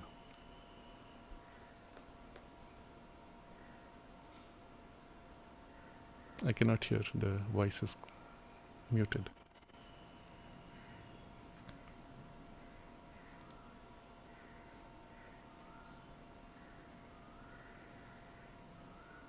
Vande Mataram, sir. Sir, my Vande question Mataram. is that you've said that we need to diversify. Yes. Go on. Sir, am I audible? Yes. Sir, I'm Saransh Mishra from class 12th E. My question is that, sir, you said we need to diversify our horizon and we need to gather skills from different fields, at least till the age of 25. You mentioned so. But we also hear the jack of all trades but master of none. So it's also said, another question which I have is that why is it needed to have many skills? How does it affect us and why do we need to do so? Yes. So this business of jack of all trades is a nice saying, but it's not always true. The idea there was that you don't just develop superficial skills of many kinds, but develop specializations or mastery in some field. But this is okay in the Western context. Sri Aurobindo points out, in the very nature of the Indian genius, it was always a multiple mastery. And mastery, yes, but mastery need not be narrow and limited. In fact, the reality of the future is increasingly that knowledge we discover is one continuum. So any narrow specialization is limited by the narrowness of the specialization. The greatest breakthroughs today are in what we call interdisciplinary fields. As long as you have 10 people with specializations in 10, they will all collide and they'll always be in contradiction. But somebody who has mastery in multiple fields and then a general knowledge beyond that of everything else can actually unify and overcome those differences, build bridges and make the breakthroughs in the gaps which have been ignored by the specializations. So the way forward in the future is actually a unification of knowledge and a mastery in the unification. While it may be specialized in a particular field, it must then widen out in a continuum to the whole field of knowledge, leaving out nothing. Such should be, ideally, the direction of your training and development. Maybe you cannot take it all that way, but take it as far as you can in that direction. Remember, I'm setting a direction. You may not achieve in this life. It will take you 10 lives, no problem. But you'll have the satisfaction all through those 10 lives. Does that make sense practically? Why you need to have multidisciplinary, large scope? All the breakthroughs in the future are in multidisciplinary fields. Sir, so your point of view related to the future is quite clear to me. But what's the spiritual point of view to it? How will it impact me if I am mastering in many fields and many skills? The spiritual perspective is this: all that can be described and defined by algorithms and book written knowledge can be replaced by artificial intelligence. The future, therefore, for human action is to open to the higher spiritual potential and the intuitive powers which can make breakthroughs which cannot be replicated, imitated, or replaced by machine learning. So in that sense, the future leaders will be those who open to intuition, and that's why you must develop this. Does that make sense? So how are these modes related to the intuitive perspective? The intuition is precisely that domain. And to be able to open to that consciously and draw upon it, to develop insights, to inspire yourself in action, to be able to even to attain skills through the intuitive action in the hands, in the body. All of this will be part of the training if you really want to be future proof. Otherwise, eventually you will outgrow the need of the hour. You will become a has-been, and you'll have to change your body, take a new life, take a new body which will be more skilled and receptive to the new necessities, and build again a new life. But ideally, and this is what I recommend, in this very life you should have many rebirths. Each time rebuilding yourself, reshaping yourself in demand of what is needed today. And sir, each time we learn a new thing, can we say that a new part of ourselves grows? Absolutely. Absolutely. You're never learning things. Remember, the word itself is wrong. You're not learning from outside. You're discovering from within you. Even as you learn from outside, effectively you awaken to a skill and capacity of knowledge or of execution which is drawn out from within you. So always learning is accompanied by growth. That's why it is interesting. If mere acquisition of knowledge was from outside, there would be no growth to you. It would never be interesting. That's what the machine learning does. What you do when you acquire knowledge is to discover what was already known within you, and you grow with it. Therefore, it's interesting. Thank you. Sir, just one more question. In the starting, you mentioned that there is a particular thing, there is a particular calling which comes from inside, which we need to follow, and it is there from the starting, if you are quite conscious enough. So, sir, I have a doubt here that how can we differentiate that whether it is a calling from our inmost being to do a particular thing, or it is just a social obligation or a social influence which is there upon us. I'll give an example. If a person says that I like cricket and I want to be a cricketer, so the chances is that he's influenced by the society, because he'll never say I like to be an ice hockey player, because that's not the climatic conditions of India. So he's been influenced by the society. So how can we differentiate that whether that calling is coming from inside or we are just affected?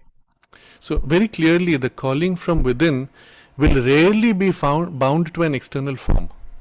It will never be I want to be ice hockey player or football player. In very rare cases it may take that direction, but generally it will be that I enjoy this skill of engagement in these full body games. That will be the direction, and then it will fit into the grooves of the available games that you can access. And then later it may take a more specialized form as it grows into a career. But innate to it all will be the body, strength, skill, growth in a rich team frame. That will be the broad direction. So always what comes from within is not bound to form. It's like water. It can flow to fill any form. It's the quality of the water and the direction it flows which will be different. So, and let me, since you mentioned cricket, I would very highly recommend for all of you, please do not waste your life in cricket. Cricket is one of the most stupid, meaningless games because at any given time, half the team is sitting waiting for a chance and only two people are on the field bowling and batting. Everybody else on the other team is also sitting and waiting for the ball to come their way. And the action is of two people for a few seconds at a time with a lot of time wasted. You are learning nothing. The skill base is practically zero requirement. It's one of the most wasteful games of national energy. Redirect the same energy in learning basketball, football, or other team games where everybody is simultaneously engaged and there's a constant team interaction. What you will learn from basketball play in half an hour will be more than several hours of cricket where you will still have learned nothing useful because, well, you don't have a chance to do anything useful there. So unfortunately, it has been pushed upon you by the media and the drama with a lot of other interests involved. But it's one of the most meaningless somnambulistic games where you're just sitting as a zombie or standing as a zombie most of the time. Play basketball. As a team game, you'll see how quickly you will develop interpersonal skills. You'll develop mastery of your emotions and energies as well as physical skills. So yes, there are games which even at your age will be helpful and useful, irrespective of whether it's part of your soul's deepest calling. It includes all these because the soul delights when you grow in your skills and capacities. So don't think of the soul's direction as being narrow to a specific form. It's much more broad generally for a wide, rich growth, of which these can be done, and please enjoy those when you do them. Thank you so much, sir. Vande Mataram, sir. My name is Vande Arna Mataram. Srivastava. I'm from class 8E, and my question was that is it wrong to decide what we want to do or become from a young age? No, it's not wrong. Understand that whatever you feel drawn to is a reference and a direction. Don't fixate yourself into the narrow groove because right now you don't have a full picture of what the world is like. Keep it as a direction. Understand that what you're called to is something deeper behind the form. That's why I gave you that example of my friend and the police. Yes, that form attracts you, but you will learn as you grow that it's not the form but something which is the quality of action or work in that form which is what calls you. And you will discover that quality in a wider sphere as you grow. But there's nothing wrong with using that as a reference to keep your focus. Absolutely fine. But know that it will widen as you grow and grow wider in your own consciousness. Vande Mataram, sir. I'm Jaya, grade 8 in Abshijan. So you said that an aimless life is a miserable life. So I wanted to ask that when we have an aim, that would not give us deep satisfaction, but it is an aim. So we'll have a miserable life or happy life. So it's all right to have a short-term aim, as long as you keep what we discussed today as the broad, larger aim. And the larger aim is for you to develop yourself in your full potential and to serve a higher inspiration, intuition, and your soul's aspiration. This is the broad aim all of us will have. Within that, yes, you may have short-term aims, intermediate goals. Before you reach even that short-term aim, you may have intermediate goals. In the next 1 year, I want to do this. In the next 3 weeks, I want to do that. Yes, all that is acceptable.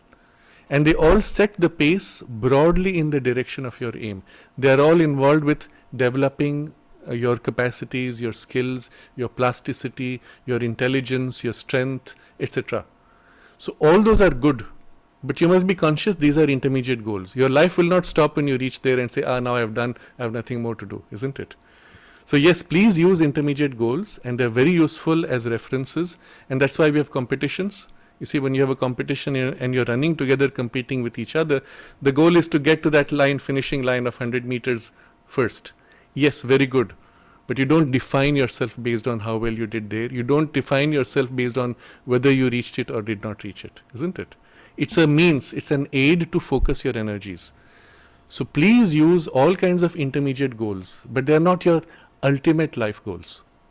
Don't stop short with something narrow. Refer to it, yes, that's one of my intermediate life goals. Please keep that. One of, and there'll be others which will come as you grow. Does that make sense? Vande Mataram, sir. I'm Arti Kashyap of class 12th. So my question is regarding you. You also mentioned of the flexibility of the mind. So what will the method to increase the flexibility of the mind in the right direction? As it is also said that we are only the creator of our whole life. Yes. So I don't know, where do you get that phrase, we are the creator of our life? Where is that coming from? I have only listened. Sorry? I have only listened that we are. Okay. No, don't believe every phrase that's given to you.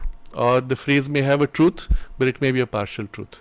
We are certainly creators of our life in the sense that you decide many things. But also there are other things that you're not conscious of which also influence your life. As I said, there are deeper layers within you that you may not be conscious of. And then there are circumstances of life which also influence you. So we are actually collaborators in our life. We can't say we are entirely our own creators. But having said that, your main question, I'm sorry, I missed your question. Can you just repeat the point? How to increase the flexibility of Flexibility, yes. So ideally, you should have flexibility of mind, flexibility of emotions, and flexibility of body. Because finally, what you want to express, either from your soul's aspiration or the higher intuition that flows, will always exceed a narrow limit. And the more flexible you are, the more effective you can be in whatever you choose to do, the more you are able to adapt to circumstances and make the most of them. You notice one of the features of inflexibility. People who grow old become inflexible, not only physically, emotionally and mentally, isn't it? They are old because they are inflexible. You may have met grandmothers or grandfathers who are very flexible and adaptable, and although their biology is aged, their mind is very young because they are flexible and can adapt. So in a sense, youth and flexibility and adaptability are common. Age is inflexibility, rigidity. Okay? So you must become flexible in all three parts, not just mind. And the three are interdependent. If you make your body flexible, you'll find your life energies are more flexible, and when your life energies are more flexible, your mind also can become more flexible. But there's a very specific training for the mind's flexibility. Two things you can do. One is read a lot of rich, diverse, provocative ideas. The more rich, the more diverse in terms of content, where people have gone into deep thought. And that's why some of these are called classics, because they represent a rich depth and diversity. But when people have gone into deep thought, you read them, it suddenly makes you question, yes, I never thought of that. And it's as if you're condensing many centuries of thinking into a few years. And you're getting the essence of it all. Forcing your mind to say, yes, this. But that's not enough. If you simply read and repeat, you become just narrow in what you have read. In reading, you must then question, how far is it true? At what point does this statement or this belief or this principle fail? And what is a condition where it actually becomes false? So you made this phrase, we are the makers of our own life. Yes, true, up to a point. Now describe to me the conditions where that's no more true.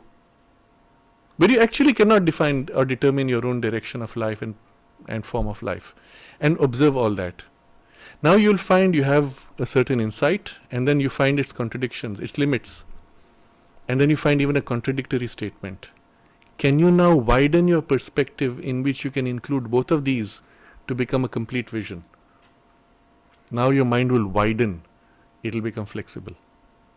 So there's actually a process of thinking, for which first step you use raw material of deep insights from other people's thoughts, and some of them may be well-known, famous authorities, but you have to question however great the authority is. Question and look for the opposite and the contradiction of it and the failure of it, the limits of it, and then widen in your own thinking now a perspective which is more complete. And in this way you will train your mind to always go one level above, one wider step more complete, widening and becoming more flexible. So the first challenge when you read many things, it will force your mind to open to things you have never thought of or would not think of. But the second process will then make it truly flexible and rich and wide and independent of external inputs. And then you will have insights that you can say, yes, this. And others will say, yeah, that makes sense. What you say is so much more deep than what we read in that book. But that's how it will go. But do both. Read a lot, and the second, widen your mind by questioning the limits of whatever you have understood or read or what people say, and widening beyond. Thank you, sir. So my second question is that how to develop the capacity and the potential of accepting the challenges in even worse conditions. What kind of challenges and what kind of conditions? When we are not able to do the things, even the different types of challenges comes in our lives. So, Like what in your case? I'm trying to understand why this question came up. in studies, there are several works Okay. come. Okay. So sometimes you get overwhelmed by work and you're not able to overcome. There are two things you should do at that point. First, filter out what is more important from less important. You have to prioritize your time and your energies. I give an example here, and very specific maybe to someone of your age. I had once met a family here. They were from a different state, and I had recommended for them, for the children in that, this was a girl of your age probably, and I said that she should do other things, go outside the boundary of the studies to develop other skills. And the mother immediately said, oh, but she has no time. I said, tell me, what is your schedule of the day? So they described the day. After school, you go for this tuition. After tuition, you go for another tuition. After that, you go for homework. And you have no time. Then I asked the girl, you're going for 2 tuition classes. Do you actually need them? She said, no. So I asked the mother, why are you putting her to a tuition class that she doesn't need? She said, just to be on the safe side. In case, they're teaching something there which others get but she doesn't get. So just to be on the safe side, you ram her through all these. It's wasted time. So you will have to assess what do you need and what you don't need. And prioritize your time, drop out the things where you don't need, keep the things where you need for your growth. Even if you set yourself as a goal, I want to intermediate goal. I want to get this exam, really crack it and do really well. Fine, that's an intermediate goal, for which I'm going to prepare like crazy and develop all the necessary skills, capacities. Fine. For which you may choose to ignore other things for a while. Fine. But afterwards you'll have to go back to those things. In any case, while you're doing that, what is important, what is not, and you will sift. And that choice has to be yours. Because your parents cannot. Out of fear, they will try to ram you through too many things. Isn't it? So you will have to assess, and then you'll have to build trust with them. That tell them, look, don't worry, I will take care of this. I can manage with this. I don't need that. And then find and schedule your time. So schedule your time based on priorities and your energies based on your priorities. Right now you have a limited capacity and energy.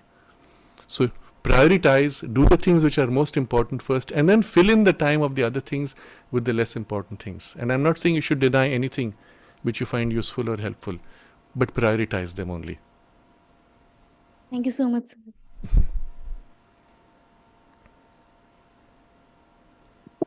Sir.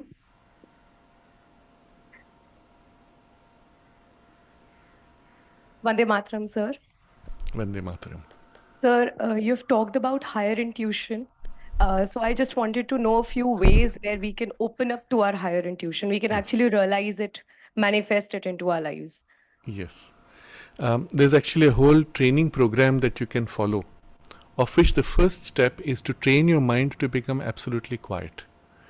Because as long as your mind is in a state of agitation and restless activity, you cannot access what is above. As an analogy, at night, when the sky becomes completely still, silent and transparent, you see the stars up to infinity. But the moment there's some activity of light or clouds agitating, it covers up and you cannot see the stars to infinity. It's something like this. Your higher ranges are already present. The knowledge is already held there. But as long as there is this intermediate agitation of the mind, and mind is a light, but it's an intermediate light, but it's agitating, always restless, it prevents you from receiving what is above. So the first training is to train your mind to become absolutely quiet. And in that state of quietness, then you can turn your mind upward and feel as if opening to a wide space above. And at some point you'll feel very quietly something descending, as if like an insight that comes in. and flash, you'll know, and you'll feel as if that knowledge descends into you. But at that moment, you could rush to seize it. I got it. No, you wait, because you train your mind to be quiet and remain quiet. You get a first insight, you say, wow, and you wait. And then there's a second insight, and sometimes a third insight. You wait until it finishes revealing itself, and then you move to now articulate or express or apply, whatever it is. So that state of total stillness is required first in the mind, and the same would apply even in action, in the energies, or even in the body. If you see a gymnast in the Olympics, you'll find her becoming completely still in the body to a point where actually nothing is moving, not even the mind is moving. And entered in that stillness, the flow begins and the flow carries you. And the gymnast will actually say, I didn't feel I was doing it. I was as if watching myself, and the whole thing happened smoothly, effortlessly, and perfectly. So the same requirement, even for physical intuition, to become completely still but all the way down into the body. That's the first step. The second step would be then to open above or within, to receive the insight that comes, knowing that it's already there and waiting to come. So if you are more interested in this, I could suggest a more detailed discussion on this in a series of talks which I have given, which I will send the details with Anjali ma'am. It's called How to Develop Intuition, and there are like 4 or 5 talks. Number 65 to 71 of the series called Evenings with Sraddhalu, where I discuss this in quite great detail. Thank you, sir.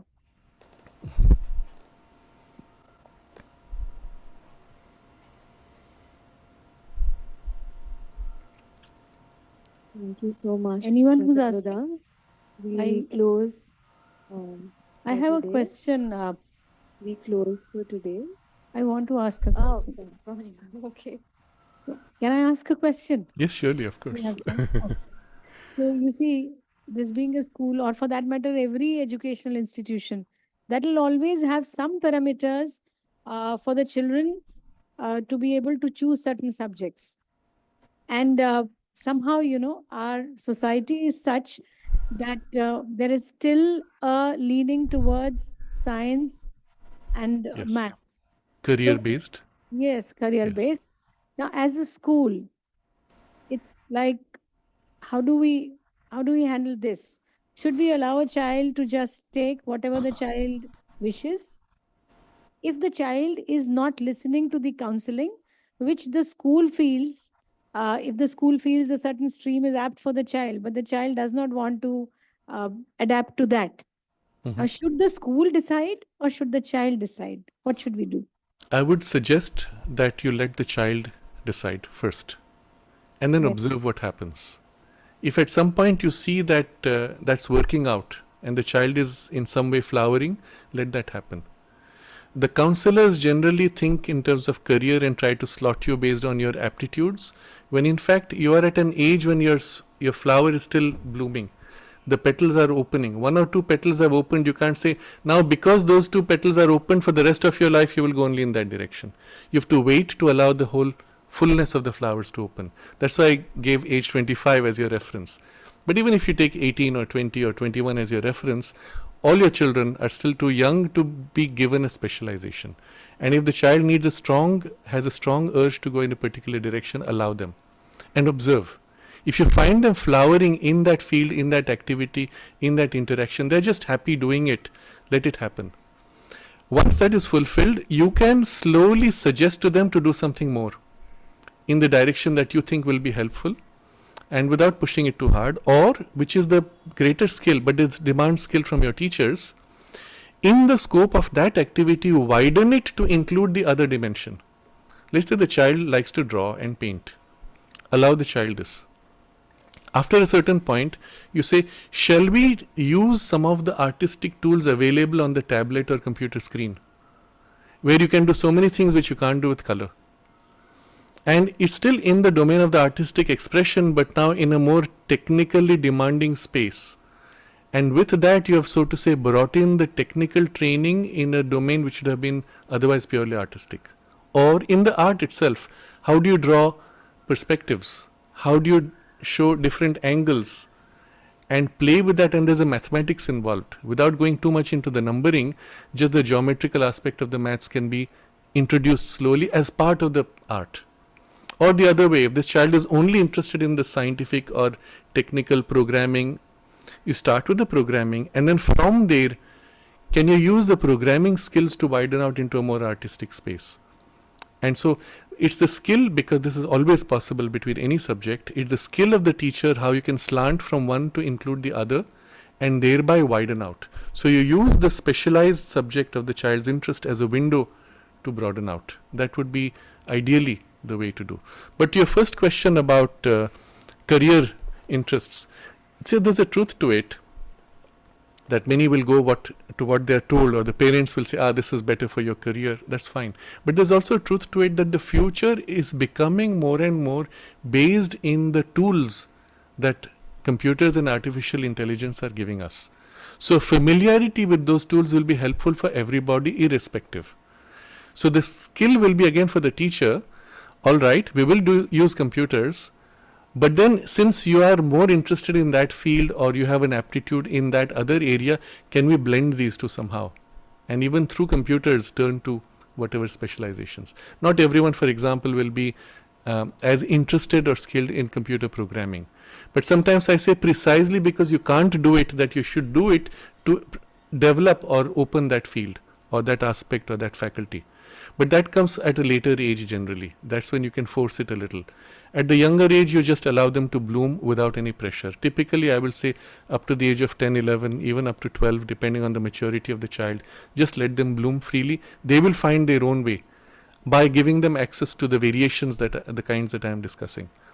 But after a certain age, especially when their mind is more individualized, you can actually say, look, this part you're weak. Let's do an activity in that part where you're weak, but link it with the thing where you're strong. So use the strength to address the weakness to overcome it. And then that would be a skill of the teacher. So, but like when we talk of different subjects, so if I take the example of some academic subjects like physics or chemistry or maths, or for that matter, history or geography. Now, if a child, we've seen that a child has not been scoring, because you see, knowledge may be different from the marks the child has, but still some relation is definitely there between them. That's the only parameter through which we at present, assess that. So now if the school has seen for almost 5 years, like ever since the child started learning more of physics and chemistry, he's not been doing it well, or he's not reached the level of the class, yet the child wishes to take. The child has either not made enough effort, and the school has made enough effort with the child. Or I usually never tell children you don't have the aptitude. I always tell them that you've not made enough effort, and you're not putting as much as you should be putting in this subject. So probably you don't have the skill to study this subject regularly. So you might as well choose something where you can study in spurts. Because if it is chemistry or physics... So does this same child have other interests, or there's nothing else? They may be having other interests, but if the school has this experience, I get it. that the school has already agreed to allow the children to take whatever they've taken, and then the school has seen that all 20 who were allowed, they have barely managed to pass in the ISC exams or in the school exams. So now that becomes the school's experience. So what I would do in such a case, I would say, fine, since in the physics, this is as far as you're able to go, we will give you a limited exposure to the physics. And so you split between the physics, which is much more intensively detailed and more mathematical, to the less mathematical and experiential play of physics. And you'll find today a lot of very interesting channels. Physics Girl is one of the channels on YouTube where many experiments are shown, demonstrated. You can do those kinds of things where it's much more fun based, but the principles are understood, the process are understood without the maths. Generally, those who don't do too well, it's the maths aspect of physics which is difficult. But physics in itself need not be difficult at all, because you're dealing with ideas, and there you can go. You can stay within an accessible domain, even with complex ideas. And at the same time, then link it to the other activities and broaden it. That would be the way I would suggest. You actually split the group to those who go into an intensive exploration which is more mathematical versus those who do a more experiential and enjoyable exploration of the physics. Yeah, but eventually you have to conform to the standards of the board and Yes, the yes. syllabus and everything. You'll have to find a Y media, but then you will call that, let's say, experimental physics. Then it will not fit into the board structure, but it will be a useful activity for the child to open and develop. Yeah, so the issue is that it's not a matter of interest, it's a matter of a career which they know more of. They've seen more people, just as Right, you were exactly. saying it, don't attach yourself to the form. So basically it is just that you're attaching Yes. yourself But what to the age is form. this discussion about? This At what age? discussion is about grades 11 and 12, about Okay. 15 to 18, Yes. I'll say. Yes, okay. So they are attaching themselves to that form. I got the answer from there, Yes. and I got the question from there as well. Right. That they are attaching themselves to the form, but they do not have the qualities of that form, and they're Yes. not ready to. Yes, what they do not have is the requirement for the specialization in that field. Absolutely. But you can still take it in the interest which they have, and it may be a genuine interest, and allow the interest to flower as much as it can in the direction it wants, even if you don't get the high performance in the marks. I give an actual example here, which is somebody who I knew in my school, of one of the age groups, who was even slightly dyslexic, very slow in the physics, but had a real interest. Went through, and we had some of the children giving him time, sitting hours, to help him overcome the mathematical difficulties, etc. He completes his school in the ashram school, and then applies for an IIT, actually gets through the IIT. Today is a professor in a specialized field in computer something. Wow. Interesting. And nobody at that age, no teacher would have said this person will excel in physics. But the route he took, it was not a technical mathematical route so much, but a more applied route. In the physics, there are domains which are more applied and less technical, less abstract. But the problem is, for the exam, they focus only on the abstraction aspect, not the applied aspects. So you may still find the person, if it's a genuine interest, allow them, and they'll find their way. Even with low marks in their exams, they may get into positions of real joy that fulfills what they were looking for. Thank you. Vandamatam, sir. Sir, I am Arnav Dalmia from 80. Sir, my question is that you have told something about Elon Musk. Can you tell another person a short story for him? Go on. Sir, my question is, just as you have told a story on Elon Musk, can you tell someone like him only the inspiration person, like a source? Yeah, there are several who can be inspirations. The point is that in all these, they developed certain faculties, capacities of theirs, and followed a line of development which was aligned to their soul. So yes, I could give you more stories perhaps, that may be interesting discussion in itself. I took Elon Musk particularly because in him we saw all four things quite well developed, and that is rare. In most cases, one of these aspects is more developed, two or three aspects. That's why we need teams. Elon Musk stands out because he's a one-man team, which is as if four people together, and even then he depends on others for specializations. But otherwise, you will find generally in any effective administration, there'll be 2, 3, 4, sometimes more teams, so that different people's strengths unite around a single objective. And that's why in you, the ability first to develop yourself as much as you can, but then also to be able to align to specific objectives as a team. It's a skill that one can develop, to work as a team. To work as a one-pointed leader is not very useful because you are incomplete. To work with a group is not easy because then you have differences of opinion. So how you can align that with your strengths is part of the training which you will learn in life as you go along. So Elon Musk is an exception in that. The more common thing is how you, with your specialized development, can work as a team with others to make a complete person who works as a team. You see? Sir, can you name them others so I will do a research on them? There are many. You will see examples, for example, people who have started from zero and built entire skills, capacities, and sometimes entire businesses, empires like the Tatas would be a good example. J.R.D. Tata was a great example. He started many different industries and led them all to a certain level of excellence. There are not all have built the same way by the strength of their own innate strength. There are others who have built industries by utilizing opportunities which were unbalanced, let's say, by influencing the government policies and so on. That's a different mode of working. Here I'm giving examples where people have built on their own strength. So Tatas are a good example also. But the point is not that. You look at them for inspiration of how they did, not what they did. Because what they did today has no meaning. The world is changed. How they did was by developing themselves and committing themselves to a greater ideal than themselves. That's what you have to do. So you learn from that. If you like, you can also read and watch videos or stories of historical persons who have achieved something extraordinary, great leaders. Draw the inspirational content. Don't attach to the other parts which may not be relevant to you. There are many. But more important is what you find in yourself.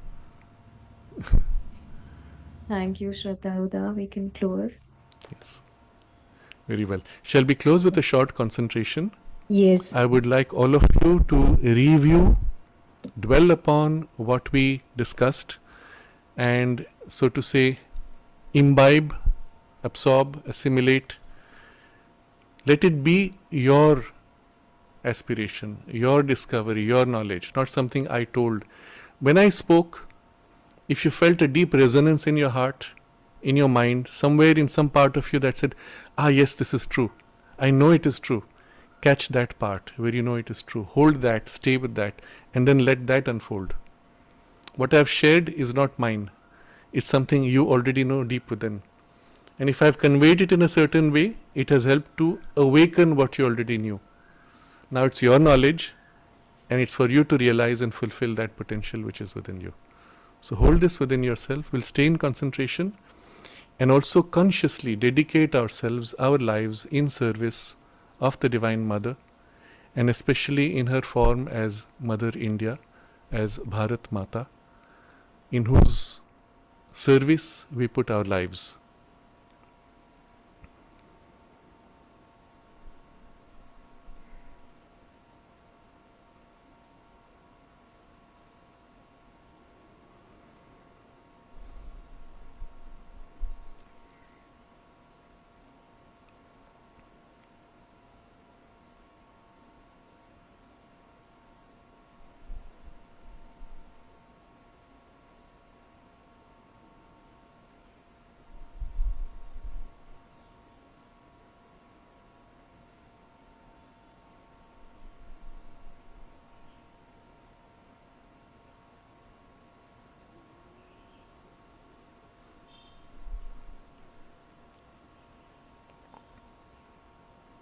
Namaste.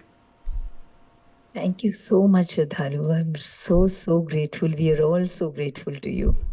The children were not very happy that there's only one session. Yes. I hope after this you will go back home and you will say, this was very interesting because I grew. That will be a reference. Yeah, but we're all very greedy to get more and more from you. But thank you so much. Thank you. Thank you. Namaste. Bye to everybody. Namaste. Bye-bye. Okay, we will silently.